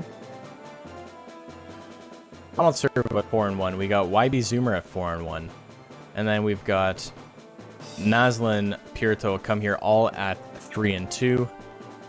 Oswang at 2-3. Not out of it yet, I don't think.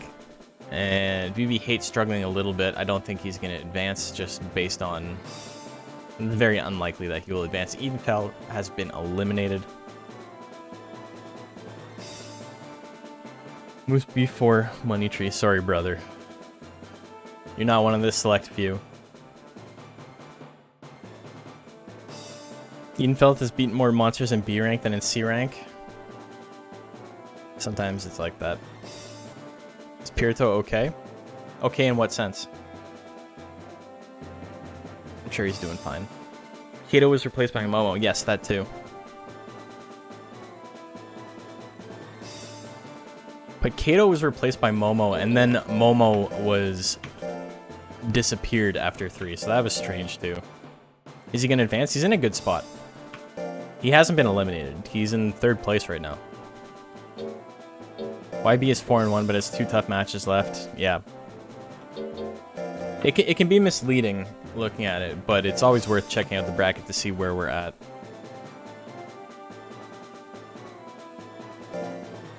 He was in the advanced games, yes. He was in 3 and then the advanced games, and then that was it. Octopi as well. There's so many monsters only appeared once. It's so sad. Octopi's a goofy monster. I talk about this on stream all the time because it still blows my mind whenever I mention it, but one of Octopi's best stats is power. He has like a 4 gain in power, meaning that his power gains are like the same level as Naga, which is just baffling. Baffling. I would have assumed he was an intelligence monster, especially based on the techs he gets. Momo and Kato could definitely coexist. I don't think there's that much similar, right? It's just like one's a squirrel and one's a cat, and they both have food-based attacks and long claws, and then like that's it. And high speed. But Momo is a power-based monster, and Kato is an intelligence-based monster. I don't know. There's so many things that are like small mammal with closed eyes. Yeah. Who was it in the Monster Rancher Discord that was arguing that Kato was actually replaced by Zan, and that Momo was a different thing, but like Kato and Zan were the same design archetype? Because that shit killed me. That was the funniest thing. If you're in the chat, show yourself, because we're about to get into it again.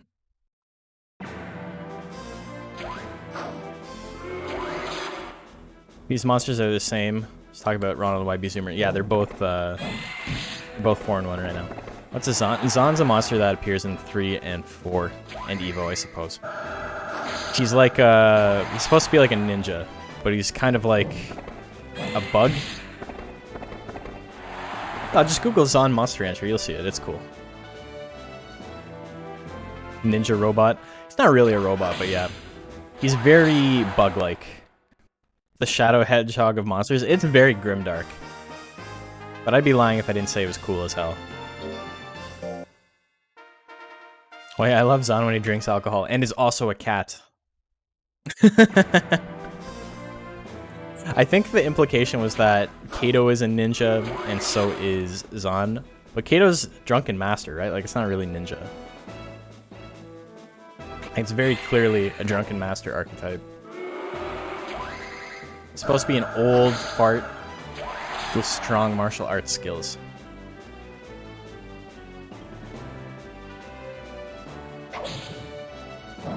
Stab throw at 69, that's a lot of damage. Punch lands. The laser cutter lands too. It's a 2-0 for Ronald. I think that's 2-0, right? I'm really not paying attention today. My brain is everywhere. My awesome bugs with that Edgelord trash.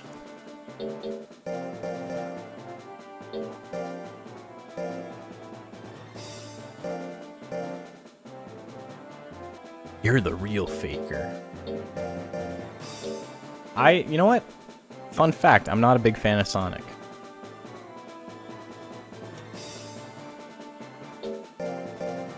People talk about it, it's like, yeah, there's no good Sonic games anymore. And it's like, was there in the past? I remember, like, I don't know. I don't think it's that crazy out there of an opinion to say that Sonic games weren't very good.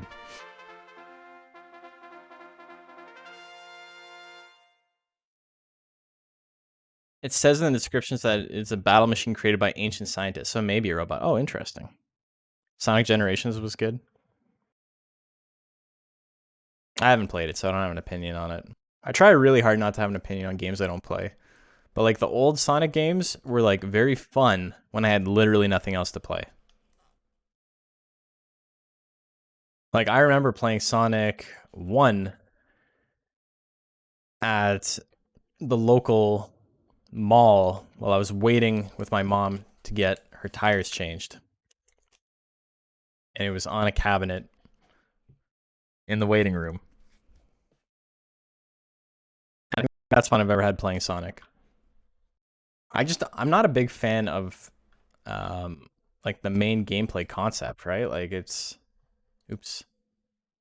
I didn't realize I didn't have this thing going. My bad. My bad. Too busy hating on Sonic. Okay, Ronald Servo wins. Prediction is live between BB Hate and Come Here. I think Sonic 3 holds up. The art in 3 is great. Hold right, go fun. Yeah, yeah, exactly. That blast processing is what's really sold me. Sonic team in general is pretty bad at making video games. So that's the thing. I don't think the Sonic games are bad, right? I think they are competent. They do what they're supposed to do. But I'm not really sold on the entire concept, right? Sonic 2 is the one I played the most, and I played it with my friends, and I thought it was fun.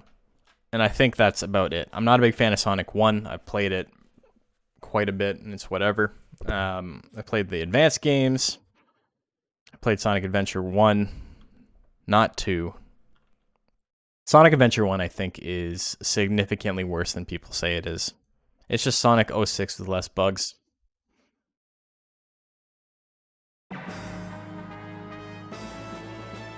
The advanced games are okay, but like the ability to play with multiple characters, I think, is interesting. Adventure 2 is outstanding. Outstanding, he says. Damn. Sleep Tight, what a combo. Charge into Sleep Tight. I owe it to myself to play it someday. Dude, if I think Sonic Adventure 1 is as shitty as Sonic 06, just with better load times and less bugs, do you think I'm actually going to like 2? Weapon throw lands. I don't like the level design in Sonic. I think it's very cluttered. And I don't know.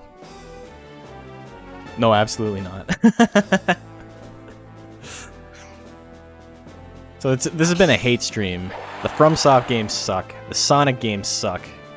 Only good game is Monster Rancher. Actually, interesting story and cool twist on mechanics. Is it a cool story, though? It seems like more of the same, just world-ending threat. Sonic saves the day, and also there's a real-life girl he wants to fuck. I don't know. I don't remember if that's 2 or not. There's a lot of that stuff in Sonic. I don't get it. Oh, Gamut. Okay, I get you. I see what you're saying. When I saw it, I thought it was pretty good. That's fine. Like, you guys like it, you like it. Come Here wins 2-0.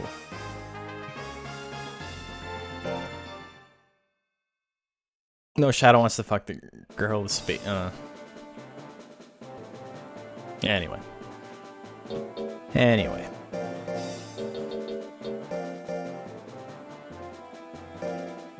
I've done it again. No. Though I missed. Where is he? It's hiding. Slot 4. It's okay to like things. Actually good to like things. Yeah, liking things is great. Not being lewd, that's a real thing. Who's that? From the shadows. From the top rope!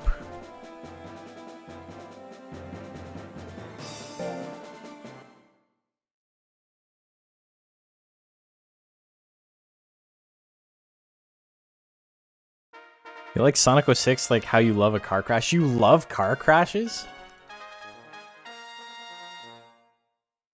Uh-oh. It's so funny. Car crashes are funny?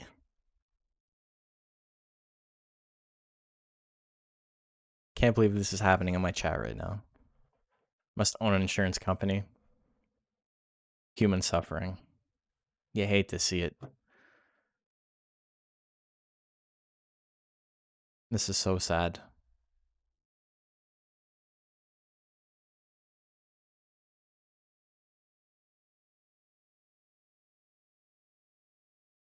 Cannot think of anything more sad. Why don't you see the big thing go boom? Yeah, okay. I feel you.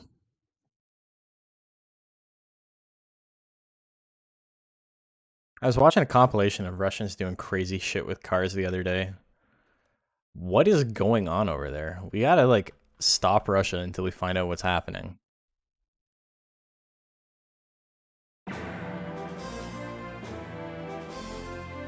Electrify lands at 40%. That's a lot of damage to start things off. Giga Flame at 50.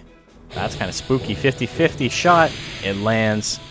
274 on the crit, minus 23 guts. Not enough to proc power. Very good roll for Aswang. Electrified 40% again. Lands again. No crit.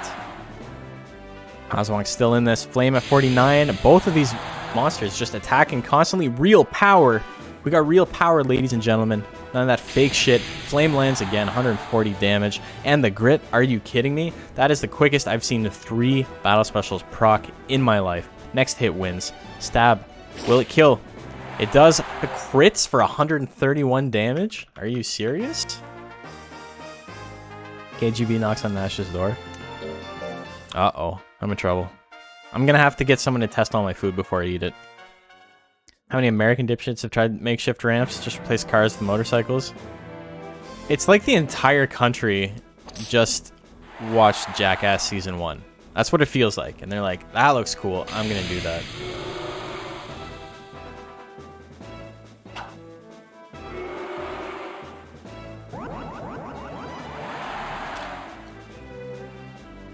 Angry Aswang. 99 guts. Gonna use it all on kick. Called it. 1. No! Okay. Did it once and then dip. Snail screams at woman. 4K. Womp, womp, womp, womp, womp, womp.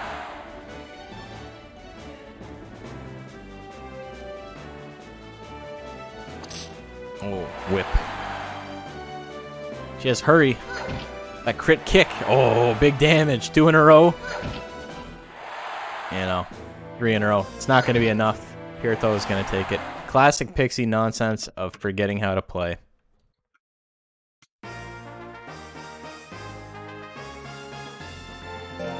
Unfortunate. Aswang's a pretty good example of why I'm not a huge fan of Giga Flame, outside of the fact that it looks super cool. Because it does enough damage, but it doesn't do, like, a lot of damage. Or I should say that... Stop that, reverse it. It does a lot of damage, but it doesn't do enough damage, you know? Like, it's never gonna one-hit kill. And you kind of need that level of damage output for a move that's that inaccurate. And takes that long to go.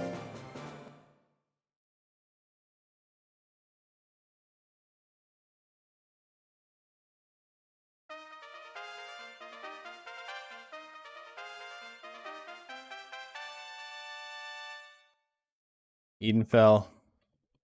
Oslin.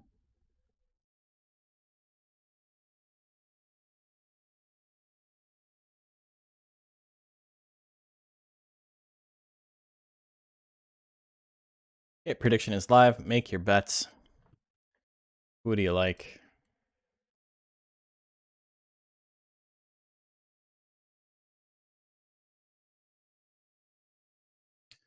Who do you like? Ian felt winning a match impossible. Where are the odds at right now? See if I can fuck things up for somebody. Oh, it's pretty even at the moment. Very small bets.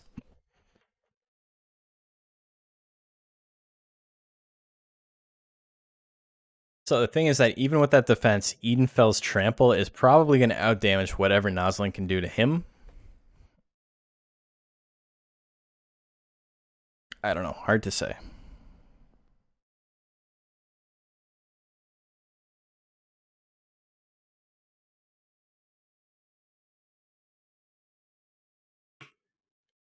You only have $90 after Snail lost? When did Snail lose? Like, rounds ago?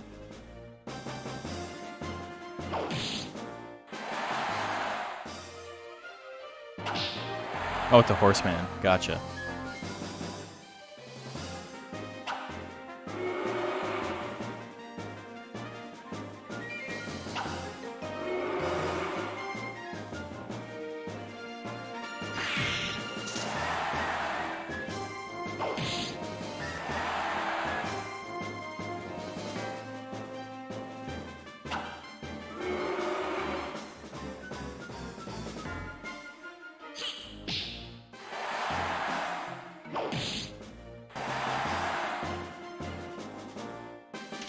Lightning misses. Sorry, I'm not paying attention because I realized I marked down that Pirito beat YB Zoomer. Did Zoomer win that one? I think I marked that one down wrong. And when I put it in the chat, nobody noticed. Snail beat Horseman. Yeah, Snail did beat him. What are you talking about? You're all crazy. Eden fell. Up 1 game.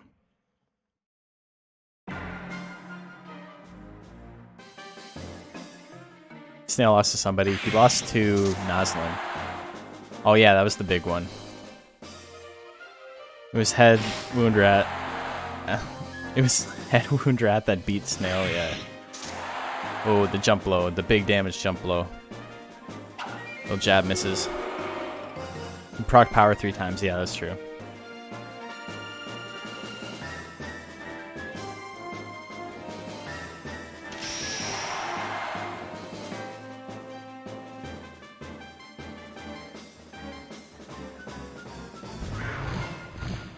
Trample at 85. How much damage are you looking at? 154. That's quite a bit, but Nazlin does have the guts lead. Oh my god. How many jabs in a row? Just the one. Goes for the hook. The combo. Oh, and there's the crit KO. Nazlin wins game 2.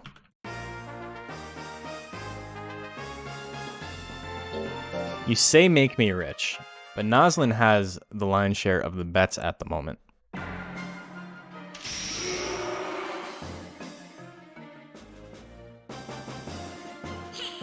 Hook whiffs. It is pretty even. Trample is a big game changer. He does foolery, Nazlin does nothing, gets bitten for it. Jab as a counterattack, not doing nearly enough damage. 2 in a row? It's something, but now Edenfell EX has 75 guts. He has got a terrible guts rate, so the amount of correction he's getting is insane. Ravage does 185. Into the trample at 90%, that lands as well. Do we see a grit? We do not. Edenfell wins that one 2-1. I bet on Rat only because Edenfell had more bets on his side, but I had a feeling Edenfell was going to win. Okay, just take after 6 rounds.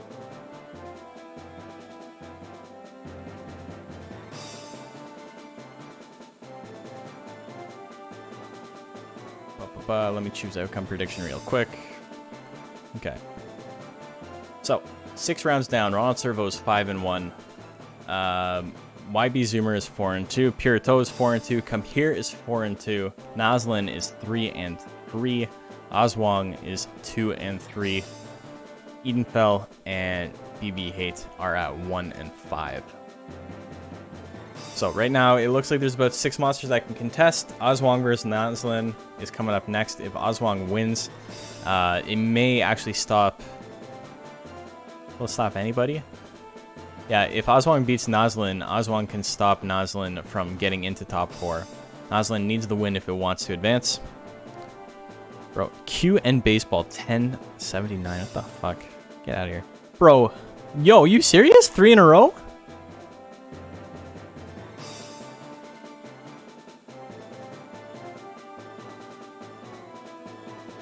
Come on.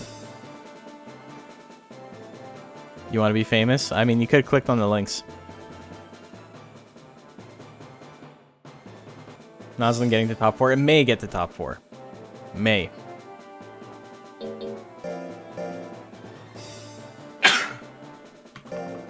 Ronald Servo versus BB Hate. BB Hate cannot advance, but he can get a win.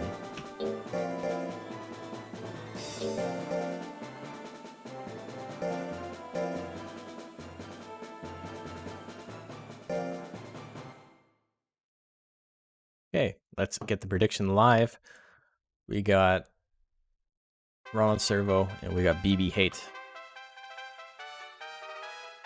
I think all of his build ideas are neat. Yeah, he had some good ones last season too, but the thing is that they were all experimental as well, right? The only ones he like actually were like, this is the good stuff, ended up being very, very strong. Like Krakatoa was just fucking unbeatable. It's really surprising it didn't make top 6. That's a really good example of how luck plays a factor into where you end up. And how you may make the best monster and still not advance. I don't think Krakatera was the best monster in the league, but I think it was like maybe top 3. I think Adriona was the best monster by far. And I thought that going into the tournament, into the Legend Cup as well, and then we saw it in the Legend Cup. Krakatera was number 2. I could see that. Very strong monster. But yeah, Adriona was just like untouchable.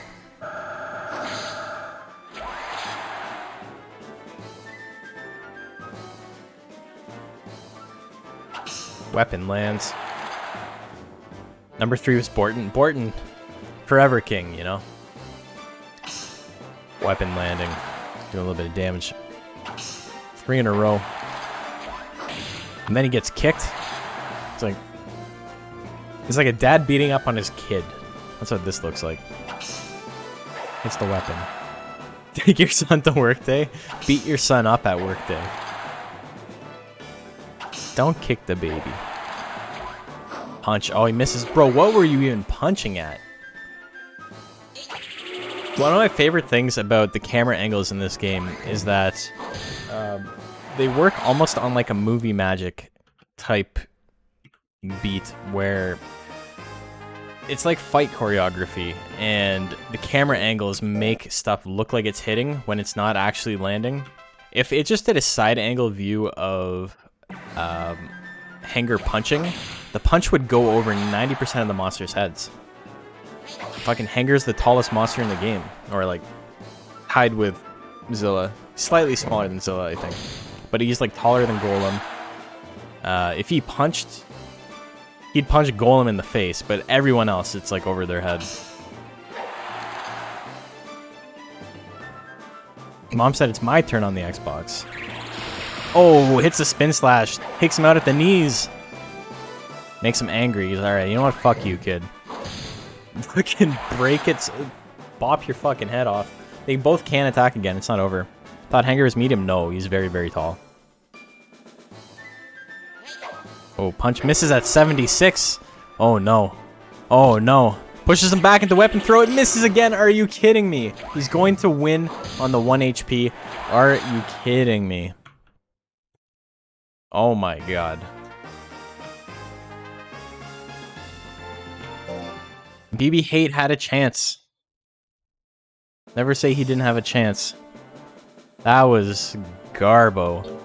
Whoa. Ronald dodging everything he needs to.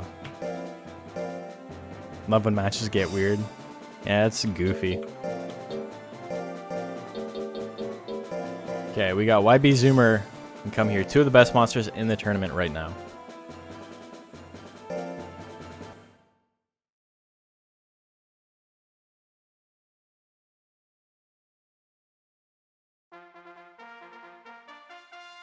Prediction is live. White Beavers come here for guaranteed spot in the finals. Yes, the loser will go 4-3, I do believe, right? And the winner will go 5-2, and 5-2 guarantees you a spot. We had such a interesting mix last time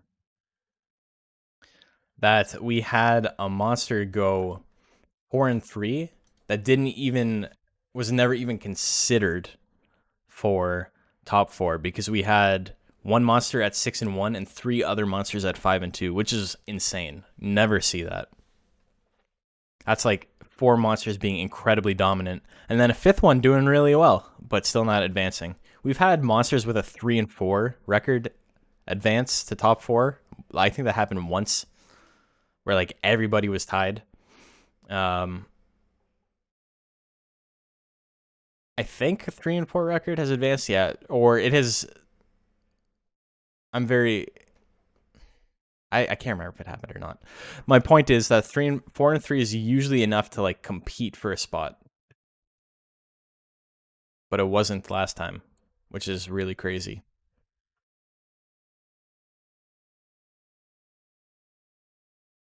What did Suezo advance with? I don't remember. Dude, I don't fucking remember. I don't even remember if he did well or not. Like, I feel like he didn't, right? Like he just barely skinned through and then made it to rank B eventually. But if I remember correctly, there's a very good chance I don't, though. He's no Lontar, you know. He's no Lontar. Dust Cloud lands. Ooh, Sleep Tight misses. Javelin. Javelin lands. Big stab. That's going to be it. YB Zoomer wins game number 1.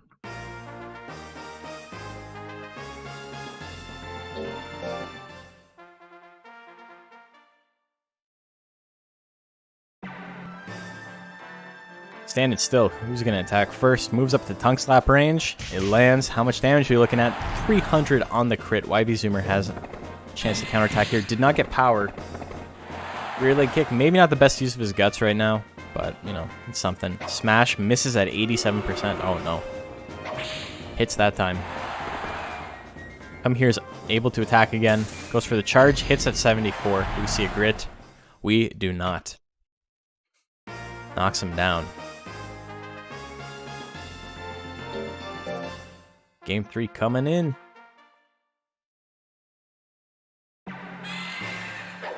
Javelin misses.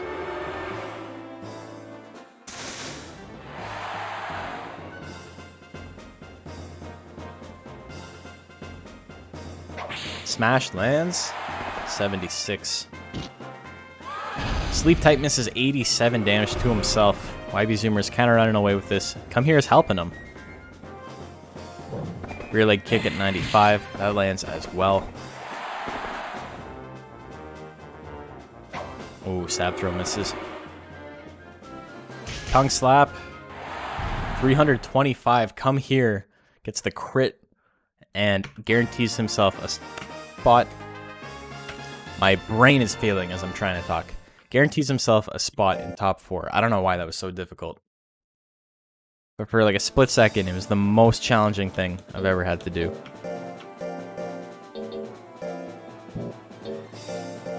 Whenever Come Here uses Charge or Sleep Tight, I imagine its owner shouting behind the monster on the sidelines. Just shouting, come here. And he's just doing whatever he wants.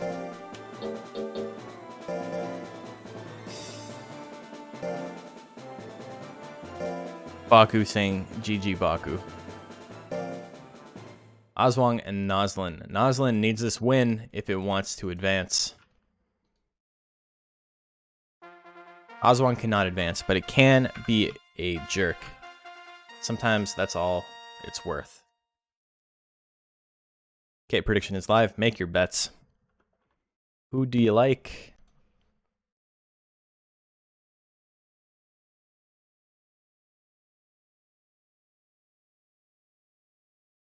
So 2 monsters end off at 5 and 2, with the potential for a third, which is really crazy.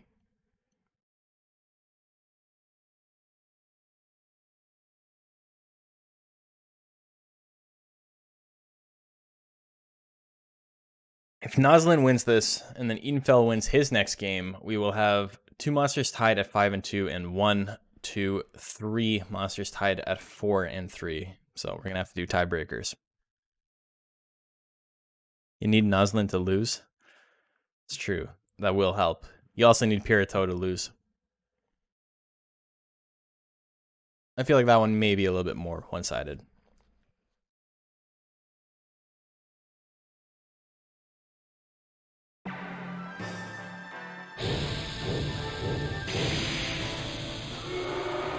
Misses the Giga Flame to start things off.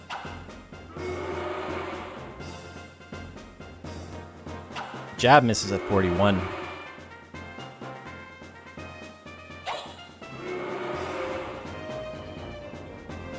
Lightning at 28%. Noslin just is going to have a terrible time in this matchup. Has no skill. His opponent has a lot of speed. Oh, misses the jump low. Why is he as large as a pixie? Because Oswang's not fully grown. Oswang's still a young pixie. Noslin is a full-grown hopper. There is a size discrepancy when they're both full grown. Flame finally lands 3 in a row, misses, doesn't take advantage of the foolery. 1 jab. It may have been enough on a crit. The jab may actually have been enough with the guts lead. Aswang wins game 1.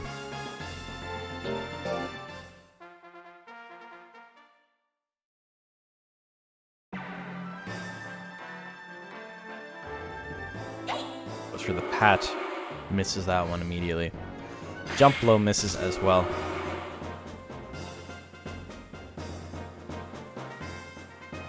Jump blow misses as well again.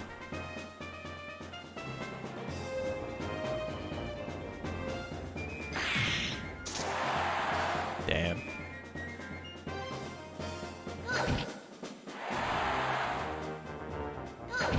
Do I forget bracket? Assuming Ronald come here, Pirito, YB Zoomer advances as long as Hopper loses. What the fuck? What is happening?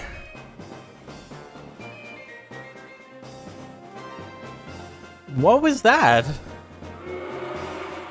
Bro, what the fuck is happening with the camera in this game? I know we see like goofy off-axis stuff every now and then, but what was that? Oh my god.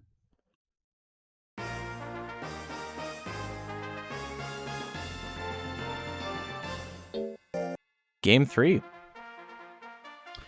Pirito has the potential to go 5-2 or 4-3 Baku. So if Pirito loses, if Pirito wins, he advances. If he loses, you know what? If Nazlin loses, I guess they both advance. That's true.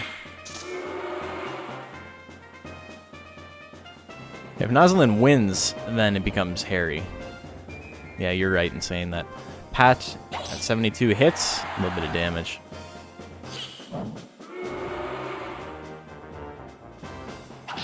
Jab lands 37.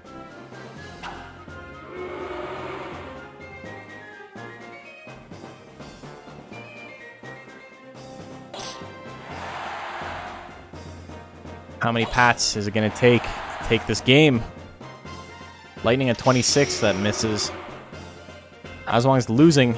Goes for Giga Flame. What the fuck? Are you serious? And it lands? Okay, well that's a good way to run down the clock. So Aswang gets the win, 2-1.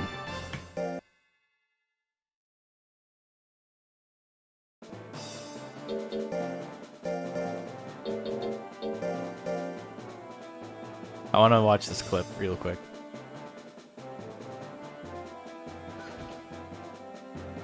I'm watching the clip. It's muted for you guys, but...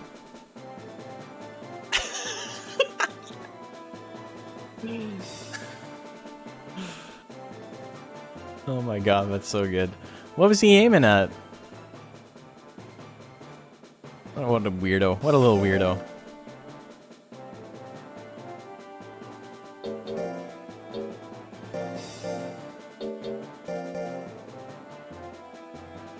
Why? What the fuck? Are you serious? Wasn't that the play? It was only losing by a tiny amount, and it used its most inaccurate tech to win the game, when it only needed to do like 40 damage. It was not the play. That was the most risky play possible. So Aswang gets the win.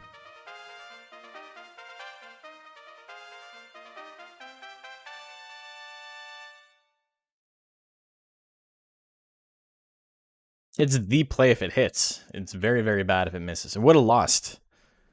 At 40, was it 48% or like 42%? 42% chance to win, 60 or 58% chance to instantly lose. I don't know. I feel like those are not great odds when you have a 75% chance to win up front. 30 seconds left. Get your bets in for Edenfell versus Pirito. This is our last match of regulation. We will have top 4 after this, after I set up final bracket.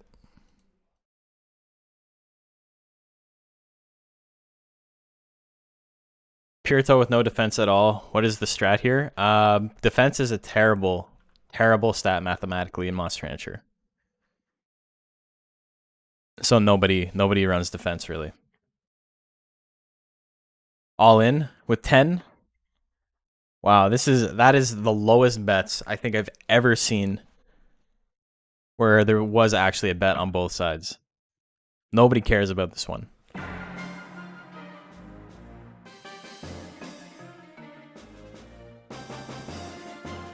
Edenville EX lands 2 tail whips in a row, brings him down to almost half health. You're doing the Guilty Gear survey. Is it just like, what do you think of the lobbies? I gotta take a look at it later, because they actually do seem to care about feedback, except when it comes to the lobbies. What I don't get about the lobby system, if you guys haven't seen it, it's very hard to explain, but the lobbies for like finding matches is probably the worst thing I've ever seen in my life for a competitive fighting game. And they introduced it in the very first beta, and everyone was like, what the fuck is this? This looks terrible. And they're like, yeah, okay, you know what, we gotta fix some things. It's just a placeholder. Don't worry about it. And then it came out in the second beta, and it's the same. And everyone's like, "Are you serious? I thought you said you were gonna fix this." And they're like, "Yeah, don't worry about it. It's gonna change on release." And now, with a month left before the game comes out, it's the exact same. And everyone's like, "You don't have enough time to change this now, right?" I'm not like other lobbies. No, you're not, because you're fucking worse. In the first beta, they didn't have the fight stations, so you teleport all over. And now you got the fight stations, and you still teleport all over. Nothing like... A thing that was happening a lot is that someone would stand there, and it's like, they're looking for a match. So you walk up beside them, and then when it says you're looking for a match, and then they disappear, and you realize it's asynchronous, right? Like, when you move, it doesn't... You're not seeing things happen in real time.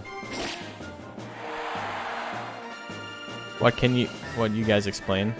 Okay, so in Strive, the way the matchmaking works is you are a 2D sprite walking around in 2D space, and there's a bunch of like arcade cabinets, kind of. And you have to go and stand beside an arcade cabinet and say, I'm looking for... Also, that was an incredibly quick set, and so we didn't even get to commentate on it. And then someone else has to walk up beside you, and then that's how you do ranked. They walk up beside you, they hop on the other cab, and then you guys initialize. So it's a lobby that takes place in a 2D realm. It's almost like a platformer. And then you have to do, you know, you have to find matches that way. And it's really kind of stupid, but it's cute, but it's dumb. And it's functionally not very great, because what happens is, because you're in this 2D platformer world with 1,000 other people, it can't load you all in at the same time, right? It's not an MMO. That's not how the servers work. So what it's actually doing is showing you like a video, sort of everyone else's experience, and then you're kind of like walking in front of that. So you can see somebody looking for a game, and then you go and you stand beside them, and then you realize they're actually already in a game. It just hadn't loaded in the other person for you yet. So you can just wander fucking aimlessly for like 10, 15 minutes and not be able to find a match anywhere. It's really, really dumb.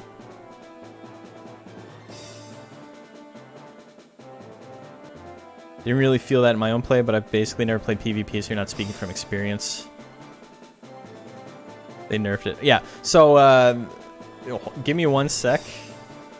I will explain how defense works in a second. We just need to talk about it. It sounds interesting.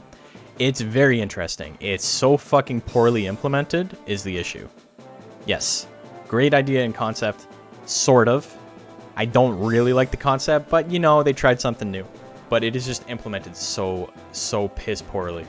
Okay, so who do we have in our top 4? We got Ronald Servo at 6-1, first place. Pirito and Come Here at 5-2, second and third place tied. And we have YB Zoomer in 4th place. And so that is going to be that. It's going to be Ronald Server versus YB Zoomer, and Pirito versus Come Here. I keep saying Ronald Server, but it is Servo. Okay, I'm going to take a quick break so I can set a bracket, and I'll be back, and I'll explain why defense doesn't work.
Welcome back to the Monster Hunter Battle League, Season 2, Week 7A, for more C-Rank action. This is our top 4 for the day. We've got Ronald Servo versus YB Zoomer, and we've got Pirito versus Come Here. Get right into it, and as I mentioned earlier, we're going to talk a little bit about defense and why defense is bad. It's not as if I didn't write and record a 20-minute video on this, but in case you want to know a little bit more, I'm always available to talk about why defense is bad. So, a big part of why defense is bad is that numerically it doesn't actually add a lot of damage reduction. There's not really any point, especially in competitive, where defense is like a great option. You can sometimes get away with it, but the thing is that the way we play games is with stat caps, and if you have a stat cap, you usually have to worry about one defensive stat, so either speed or defense, and not both. If you focus on both, you're probably giving up damage output or something like that. And so if you have to pick speed or defense, you pick speed, because being able to tank a hit doesn't matter a lot when you get withered every time you get hit. If you run a monster with... Okay, here's a perfect example. Golem. Golem is a fantastic monster in Monster Hunter, both casually and competitively.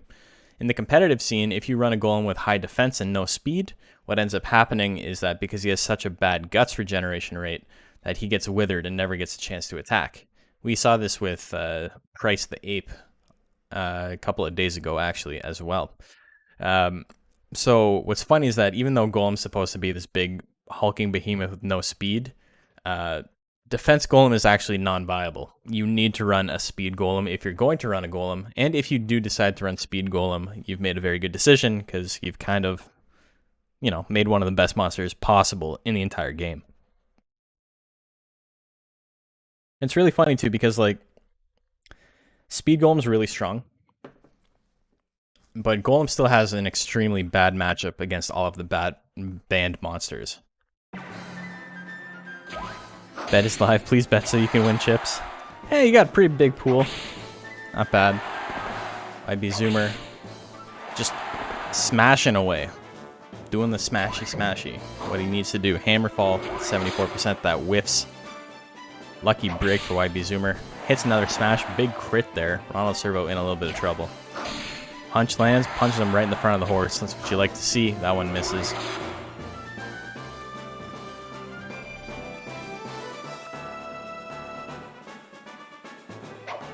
Generally want to do the opposite of what the designers intended when it comes to defense. Yeah. If you're interested in more info on it, I actually did make a big video on it. It's an intro to competitive, but what it mostly boils down to is talking about why defense is kind of a useless mechanic.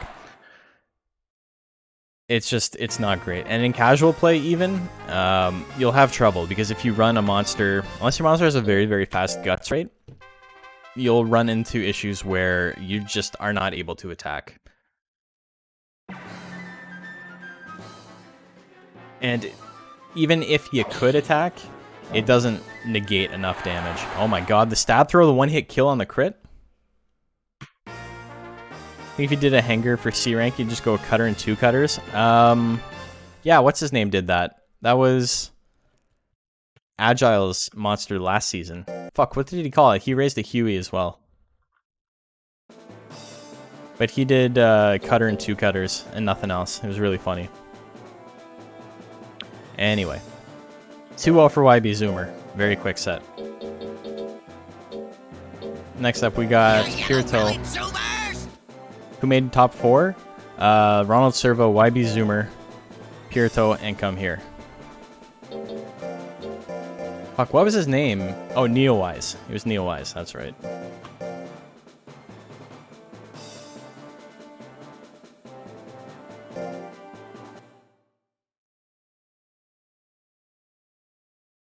So, that was an incredibly quick set. He got a one-hit KO game 2.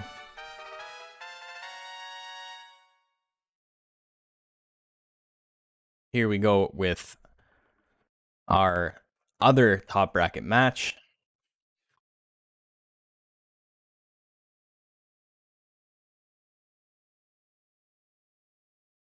But yes, we have Ronald moving down. Ronald McDonald in the gutter. YB Zoomer sitting in winners finals at the moment.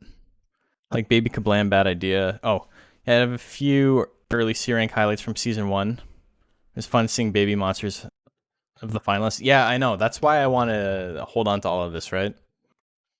I wanted to do it last season too, but I wasn't too big on recording. And at the time, I didn't actually have editing software. I've now given up on trying to edit all my VODs, and I'm just uploading them raw. But it was a thing that like stopped me before, because I was like, you know what, I'm gonna edit them all down. And then I tried to edit one down. It took like 2 hours, and I was like, dude, I'm not doing this for every fucking VOD. Not spending 8 hours a week editing VODs on top of everything else I have to do. Electrify lands, 173 damage.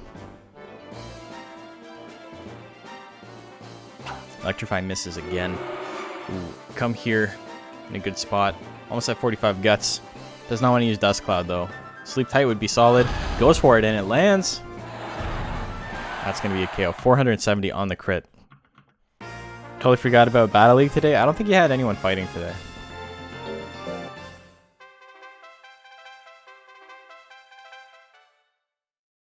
Did Comrade Bob have anyone fighting today? No, he did not. Oh, Sleep Tight misses. Yeah, we're in top 4, so we're getting close to the end. The VOD will be available on my stream for the next 2 weeks, so you can take a look. And then I'll archive it eventually.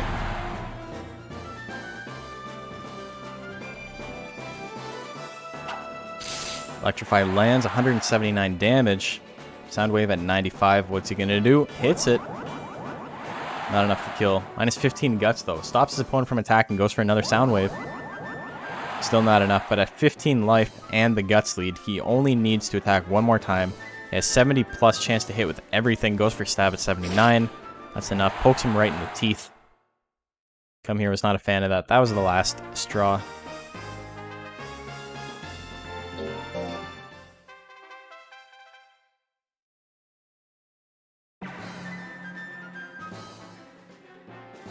Soundwave at 91.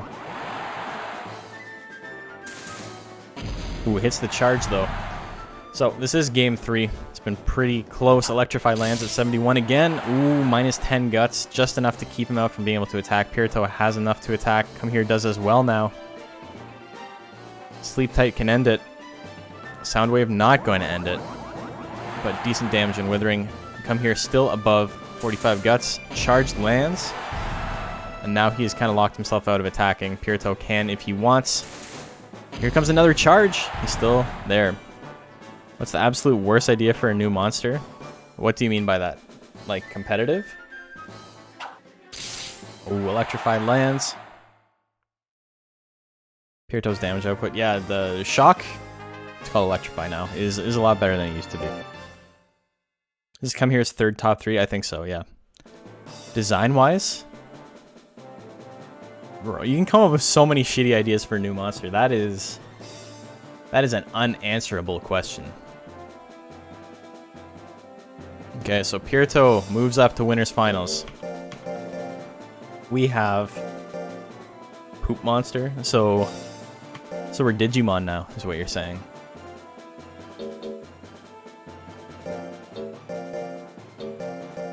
This is our losers round 1. We already have just a wall. Monol is one of the most expressive monsters in the game. It's honestly amazing that he has as much personality as he does despite being just, you know, a wall. He's great though. I love Monol. Monol's one of my favorites in the entire game. The entire franchise. Okay, so that is a win for Pirito. Now we got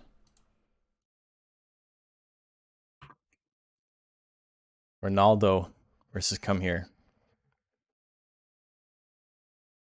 Kaboo is pretty darn close to a poop monster. Is he though? He's not poop. He's just mud.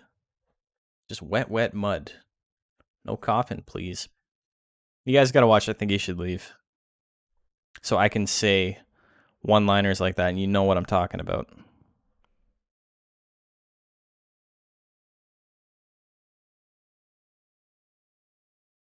$30 seconds left. Get your bets in. This is the last 2 out of 3 for the day. The last best of 3. And after this, we will be moving on to best of 5s.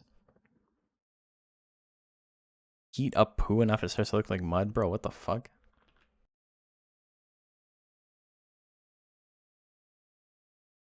I think if you heat up anything enough, it starts to look like mud.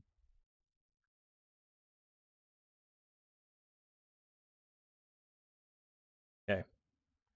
Here we go. Ronald Servo, come here. Tongue slap at 66 lands. How much damage are we looking at? 204 minus 18 guts. Ronald Servo can attack. It is his turn. Goes for the hammerfall, 75. Mix that with some keyboard juice and you have a snack. Breakfast of Champions, my brother. Punch lands. Both in the green. Who's going to take it, though? That's the low kick, a little bit of damage there. Come here, goes for another tongue slap at 70. That one whiffs. Ronald is in a good spot. He can win it with a hammerfall. He can win it with a laser cutter. But that whiffs as well. Come here. Goes for Dust Cloud, which is not going to help. 31. You know what? It's actually a pretty decent amount of damage. The Sleep Tight, he does 3 damage to himself. I think that's enough to put him behind. If Ronald Servo doesn't attack and Come Here loses because of that, that's going to be so sad.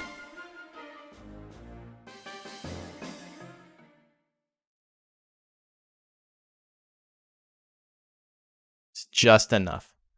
If he had done like 10 more damage to himself, he would have lost. But Come Here wins game number 1.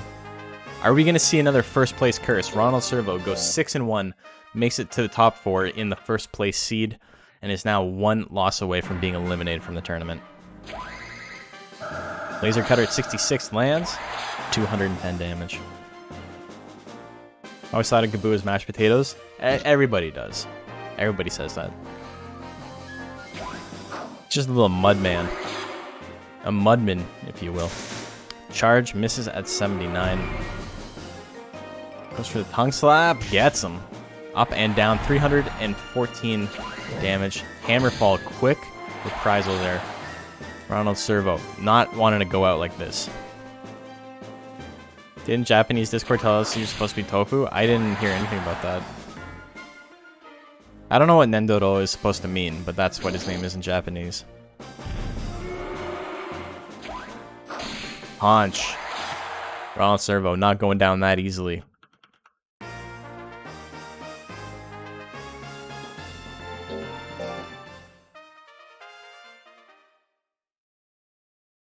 How do you come up with buff tofu? It's a protein. Makes sense. Hammerfall lands at 73, 147 damage, 0 withering. Come Here does not get angry off that, which is maybe for the best. Laser Cutter at 63. Ooh, that whiffs. Charge at 82. That misses as well. Sleep Tight lands at 68. Is it a crit kill? It doesn't even need the crit. It's a one-hit kill. 381 damage. Come Here. Keeps the curse alive. Ronald Servo was 0-2 in top 4. So, let's move on to our winners finals. Nindoro is people mud. It's Nendoro with an E. I don't know if that makes a difference.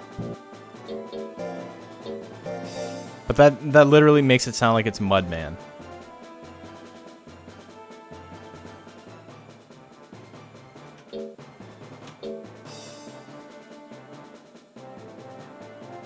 It's a clay equals Nendoro. That's what it means. I literally have no idea, so I'll take your word for it.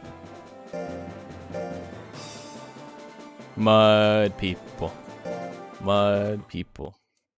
Look like mud. Talk like people. So come here wins. As in Nendoro. Yeah, like that. MC seems to have it on lock. I'm willing to believe that. Prediction is live for this. No, it's not. I lied. I lied. Why be? Why be you when you can be me? Why be in Pirito live? Afraid no one would get that reference. No one would get that extremely popular fucking South Park reference. I think you're safe, Matt. To be fair, it doesn't really translate well to text, so I can see why you'd be worried about that. It says Nendoroid, which is mud steroids. Damn. That works too. Is this the only clever name in the entirety of Monster Rancher? Okay, you're linking the wiki. The wiki says that Kamui's name is derivative of Samui, which is a mistranslation of cold. Kamui is not a transliteration of Samui. Kamui is its own fucking thing. The wiki is maybe the dumbest group of people on the internet. That's a high bar. It's genuinely impressive, and I'm not being... It's like, it makes QAnon conspiracy shit look intelligent. That's how fucking stupid the wiki is. Did JP write it? Yo, MC, do me a favor. Look up... What's his name? There is the Zoom... Fuck, it's the Zoom and Octopi mix from Monster Rancher Advance. Look it up. Look up that fucking monster. Look at what the description for it says. We may take a look at that. We may do a wiki deep dive one day and just look at all the garbage on it. Oh, quick kill for Pirito game 1. Mud Steroids is a pretty baller name. Yeah.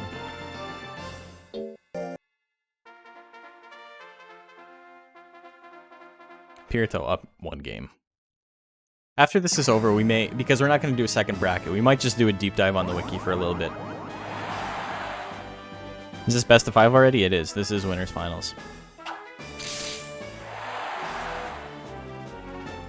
Stab throw. Big damage, but Pirito has power now and enough guts to attack. Power Electrify is super overkill. Power Soundwave is the optimal move. Whip is not bad here either, but, you know, it doesn't do nearly enough damage. Smash lands. We see a grit. We do not. 1-all.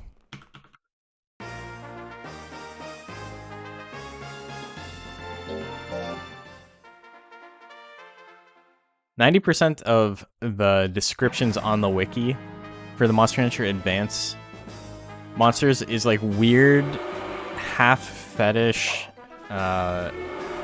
like headcanon. It's really gross. And we talked to them about it once. We were like, hey, can you guys like update this to like not be completely bullshit? And they're like, no, we will not do that. And also this is correct because we found it on a website once. And then when we questioned them, they're like, oh, like Tecmo Japan like made a website that like showed what these monsters looked like. Because the Monster Rancher Advanced ones are all just recolors, right? They have very little detail. And they're like, no, it wasn't that. It was a food blog that is now defunct, and we can't find it anymore. I'm like, oh, okay, yeah, that sounds real legit. Capsy, yeah. It's that.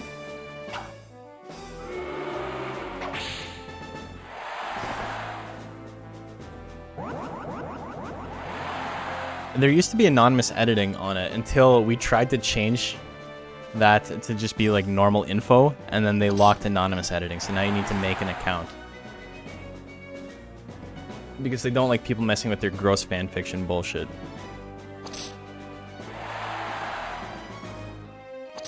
A chubby orange... I don't even want to read it out loud. It's in chat. If you're watching this video on YouTube, you can read it in chat. YB Zoomer very close to a 3-1. And he gets it.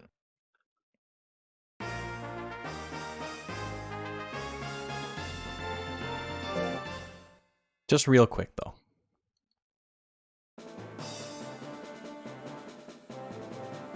Let's take a look at what that monster looks like and the random nonsense they had to come up with to make that make sense. Give me 1 sec. I gotta get the page up.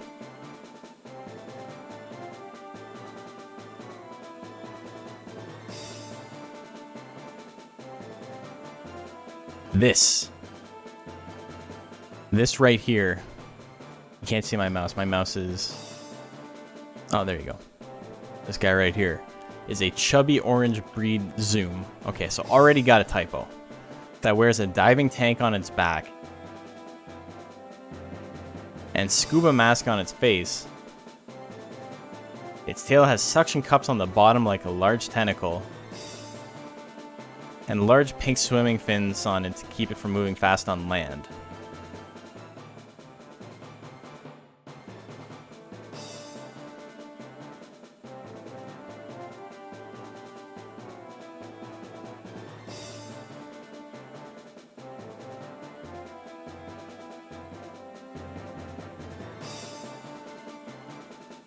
Oh, you did Hammer Bro and it didn't work? Give me 1 sec.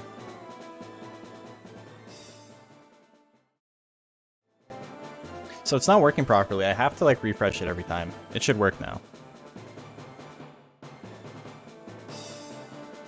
Hey, now you're a man! Fuck that. Look at that. It looked like he fucking blew up the zoom. I'll take that.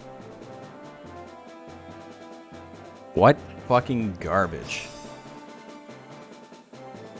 Not even some fake official art to show. No, not even some fake fucking official art to show. And when asked about how they came up with that description, they said there was an official website. And then when pressed on it, turns out it was not an official website. It was a food blog that was also a fan of Monster Rancher. So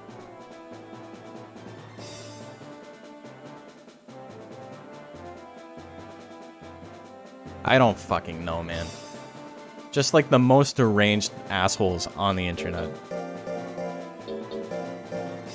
And it's one thing for them to like come up with their own DeviantArt bullshit, right? Like it's fine, you know what? Everybody can make their own thing. Everybody can make their own fan art. I got no problem with that.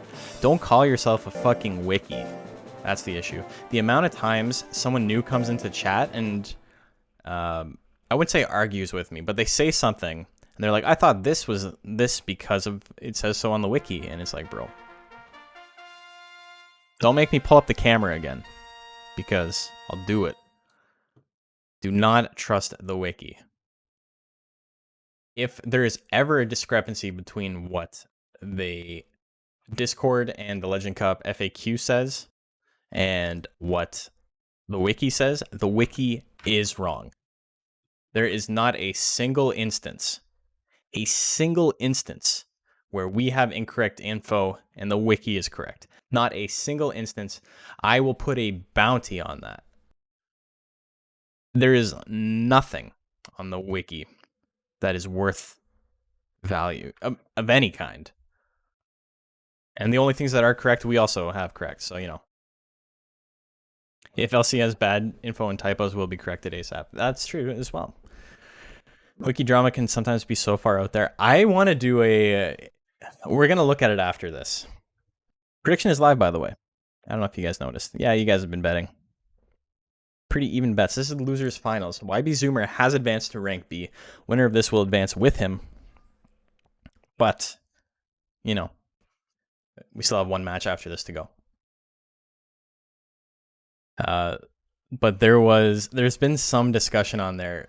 One of the funniest things was with Ghost, for Monster Rancher 1. So the way that Ghost was supposed to be made, the way that people thought it worked, was that you needed to start with an evil monster. You needed to have a monster that died and then spawn an evil monster, and there's a chance that it would have the mark of the dead, which is a little skull that pops up on your monster. To get Ghost in Monster Rancher 1 is very, very convoluted, but it's not that bad. And so they're like, you need an evil monster, so something like evil hair. And it's like, how do you determine what's an evil monster? It's like, oh, you just know. You just know. Okay, well, off to a bad start. Off to a bad start if you can't quantify it. And then, you started a war, yeah. And then, so you need an evil monster, you need to treat them really badly and this and that. And it turns out it's like almost 90% of that is untrue. You just need a monster that spawns with the mark after another monster has died. Like, there's almost nothing to it. But it's just so luck-based that people came up with justifications for why it wasn't proccing sometimes.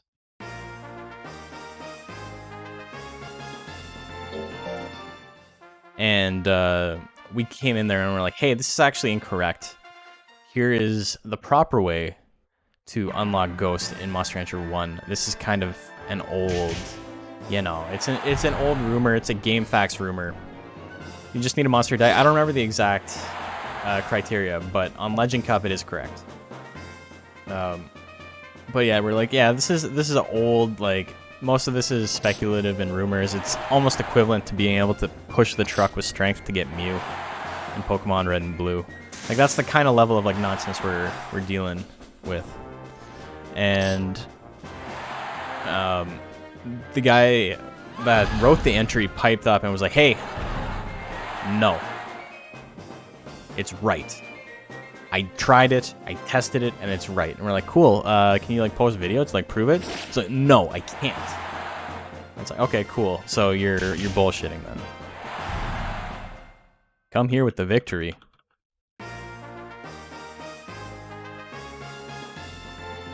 And then the mod for, or the person who owns the wiki or whatever chimed in. He's like, no, I know the guy who wrote it, and he wouldn't lie about that, so, you know, we're gonna leave it up.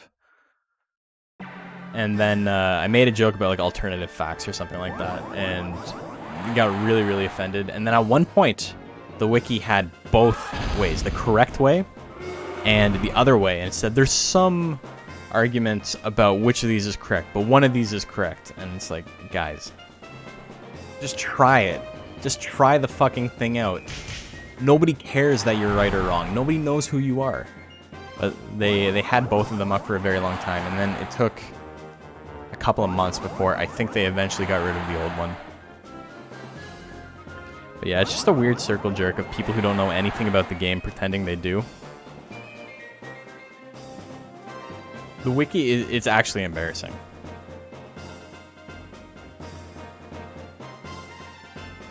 Electrify lands. There's a KO. Talking so much shit on the wiki that I'm not commentating, but I think as long as it's interesting, it's interesting. Spreading misinfo to save face is a real wiki thing to do. It really is. Do you think it's like one person? I think it's like 4 people who are all completely fucking out of their minds. We're all out of our minds. We're playing Monster Rancher in 2021, but like, I'm not delusional, right? That's the difference, is I'm not delusional about it. Is the wiki the one that comes up when I was trying to find images? Yes. And all the images are like 120 by 120 fucking pixels. They all terrible.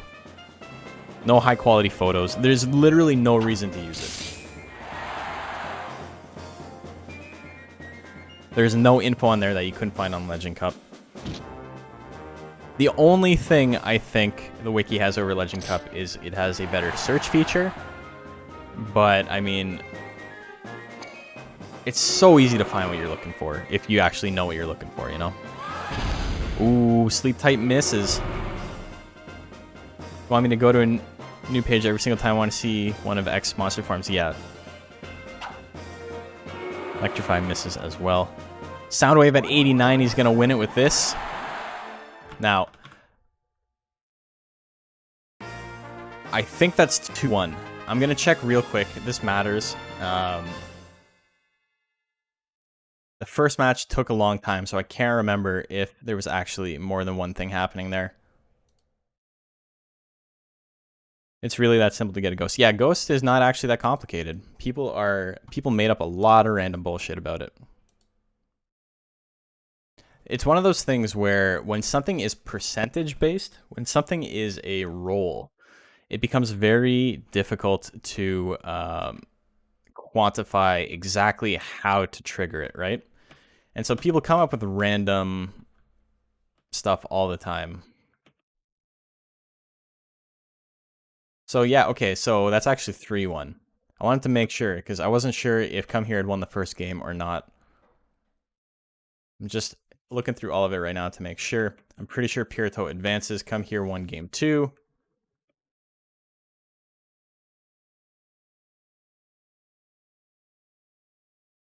Pirito won game 3. Pirito won game 4.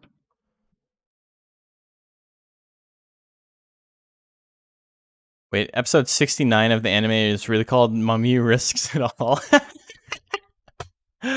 Oh my god. That's incredible. Anyway, yeah. So Pirito wins 3-1. He advances. GG's. Come Here. It's so close. He's made it to top 4 every week it has fought. It has the same distinction of Kiryu of being in B rank or C rank for 3 weeks, fighting for 3 weeks, and not advancing. Took me hours to get Monster Farm 1 sketch port. I don't know what that means. Started to lose my mind, but eventually got the ghost. I think I posted a picture of Naga with the skull on it on Twitter. Oh, cool. Man, Monster Hunter 1 does so many things right. What a good game.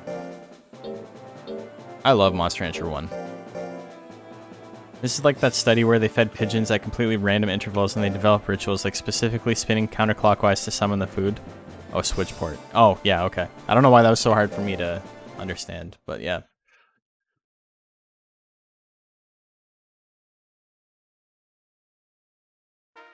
And that's the thing too, right? Is you can't even blame them, right?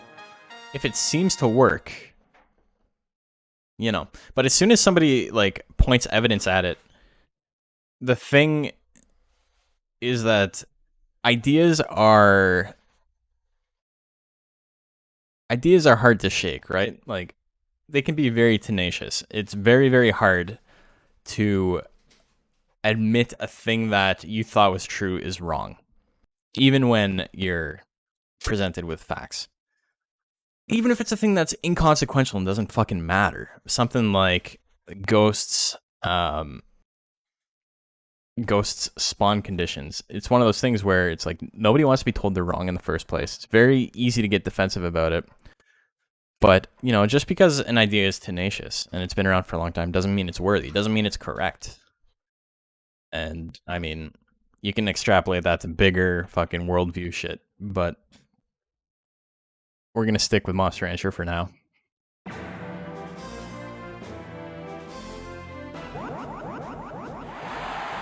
Soundwave hits for 90%. A little bit of damage.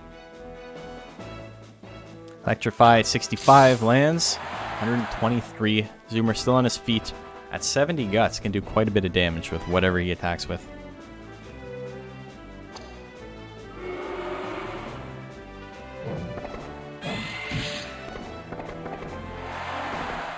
Rear leg kick lands 101. Pirito at 300 health. Goes for a stab. A little bit of damage. 2 in a row. If he... Ooh, you know what? It's probably better for Zoomer to take those light hits. Not so much that one, though. Pirito wins game 1. Both of these monsters have power, so a lead does not really matter at all. You can come back very, very easily with both these monsters. Stab at 75, misses. Pushes him into the second range. There's a smash at 90. Bonks Pirito. Electrify at 67. Ooh, that's going to land. Shocks him good. 141 damage. Zoomer at about 55% health. Lands the rear leg kick. He has a very slight lead at the moment. Smash lands. Puts Pirito into the yellow. Does not proc power. Hits a stab. Which final is this? This is Grand Finals. But it is round 1 of Grand Finals. So Pirito needs to win twice.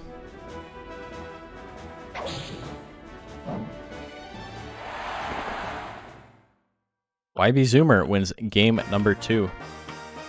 He's 2 wins away from taking it.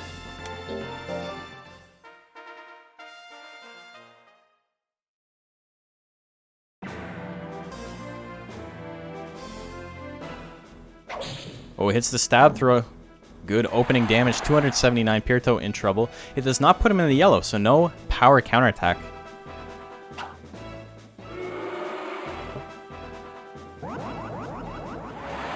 Soundwave hits.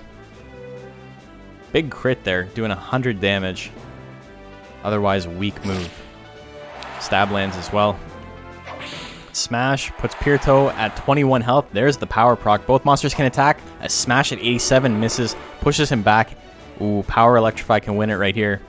Power stab, not so much, but he goes for power stab. But that misses, pushes him into 3. Electrify, power electrify at 68% lands. That's going to be a KO, 293 damage. Pirito up 2-1. The difference between 3 and 4 side roller is jarring, especially considering he's called Rhino Roller in 4. But yeah, when they tried to make him realistic, he's really gross looking. When you were a kid, there was a blog called Everything About Monster Rancher 2 in Portuguese. It was like Metropolis, except it was all speculation. Trying to follow the leads on how to unlock monsters. Make your monsters live longer. It was so frustrating. Yeah. Side Roller is a cute name. Pirito on set win point. Set point. He needs to win this and then win an entire other set. But it is something. Do we see the sound wave electrify combo? We don't. He decides, you know what, it's not time. It's not time for stabs either though. Now it's time for electrify. Now that he's at 99 guts, 200 damage, Pirito wins round 1 of Grand Finals, and we do have a bracket reset.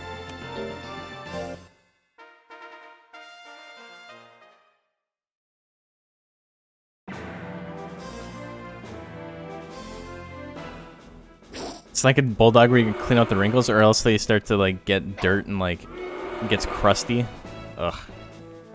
I could never imagine, man.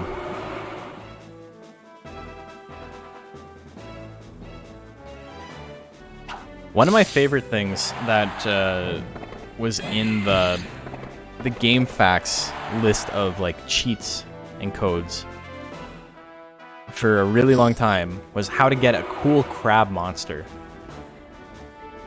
And it told you that in the summer you could get Arrowhead at the market. And it just said like there's a cool crab monster in rank D and you can get him. And like that was one of the tips and tricks. It's so fucking funny to me. I remember reading that at like 11 years old and being like, man, this is the dumbest shit I've ever read. Stab throw. YB Zoomer up a game in Grand Finals reset. You can get yeast infections.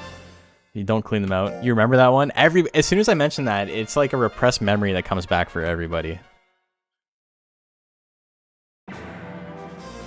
It's so funny. It's not even a crab. I don't know, man. He's not even a lobster. He's a scorpion, is what he is. He's a scorpion, but it's kind of lobstery.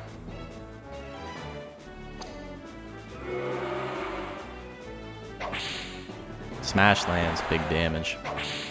And again, Pirito, very close to death. To electrify. He's a friend. Okay, well, he's a lot of things, you know. You can get this mediocre lobster in the market for like 3 months, just FYI, GameFAQs or something else. Yeah, that's kind of how it was. Wait, does he actually have a riding crop? Okay, he does. It's just from that one angle, it looked like just the normal spear. And I was like, did they fuck that up? Anyway, YB Zoomer on tournament point right now.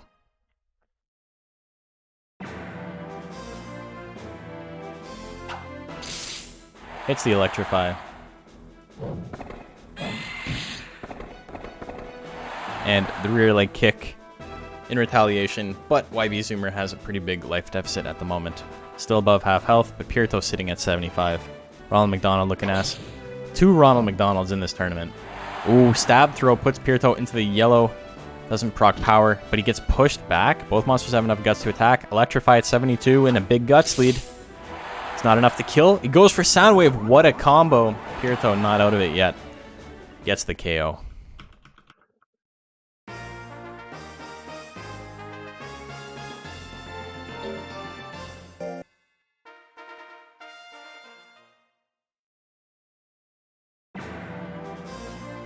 There's already been a reset. This is Grand Finals reset. YB Zoomer is on tournament point. Pirto needs 2 wins. The double whip. The triple whip, not looking good for Pirto. Is this how he dies? Oh no. Oh no. Gets the stab. That's the 1-hit KO. YB Zoomer is your champ for today. Though both these monsters do move on to B rank. That's the end of that. So, I'm going to take a quick break to go get some water, and we will be back.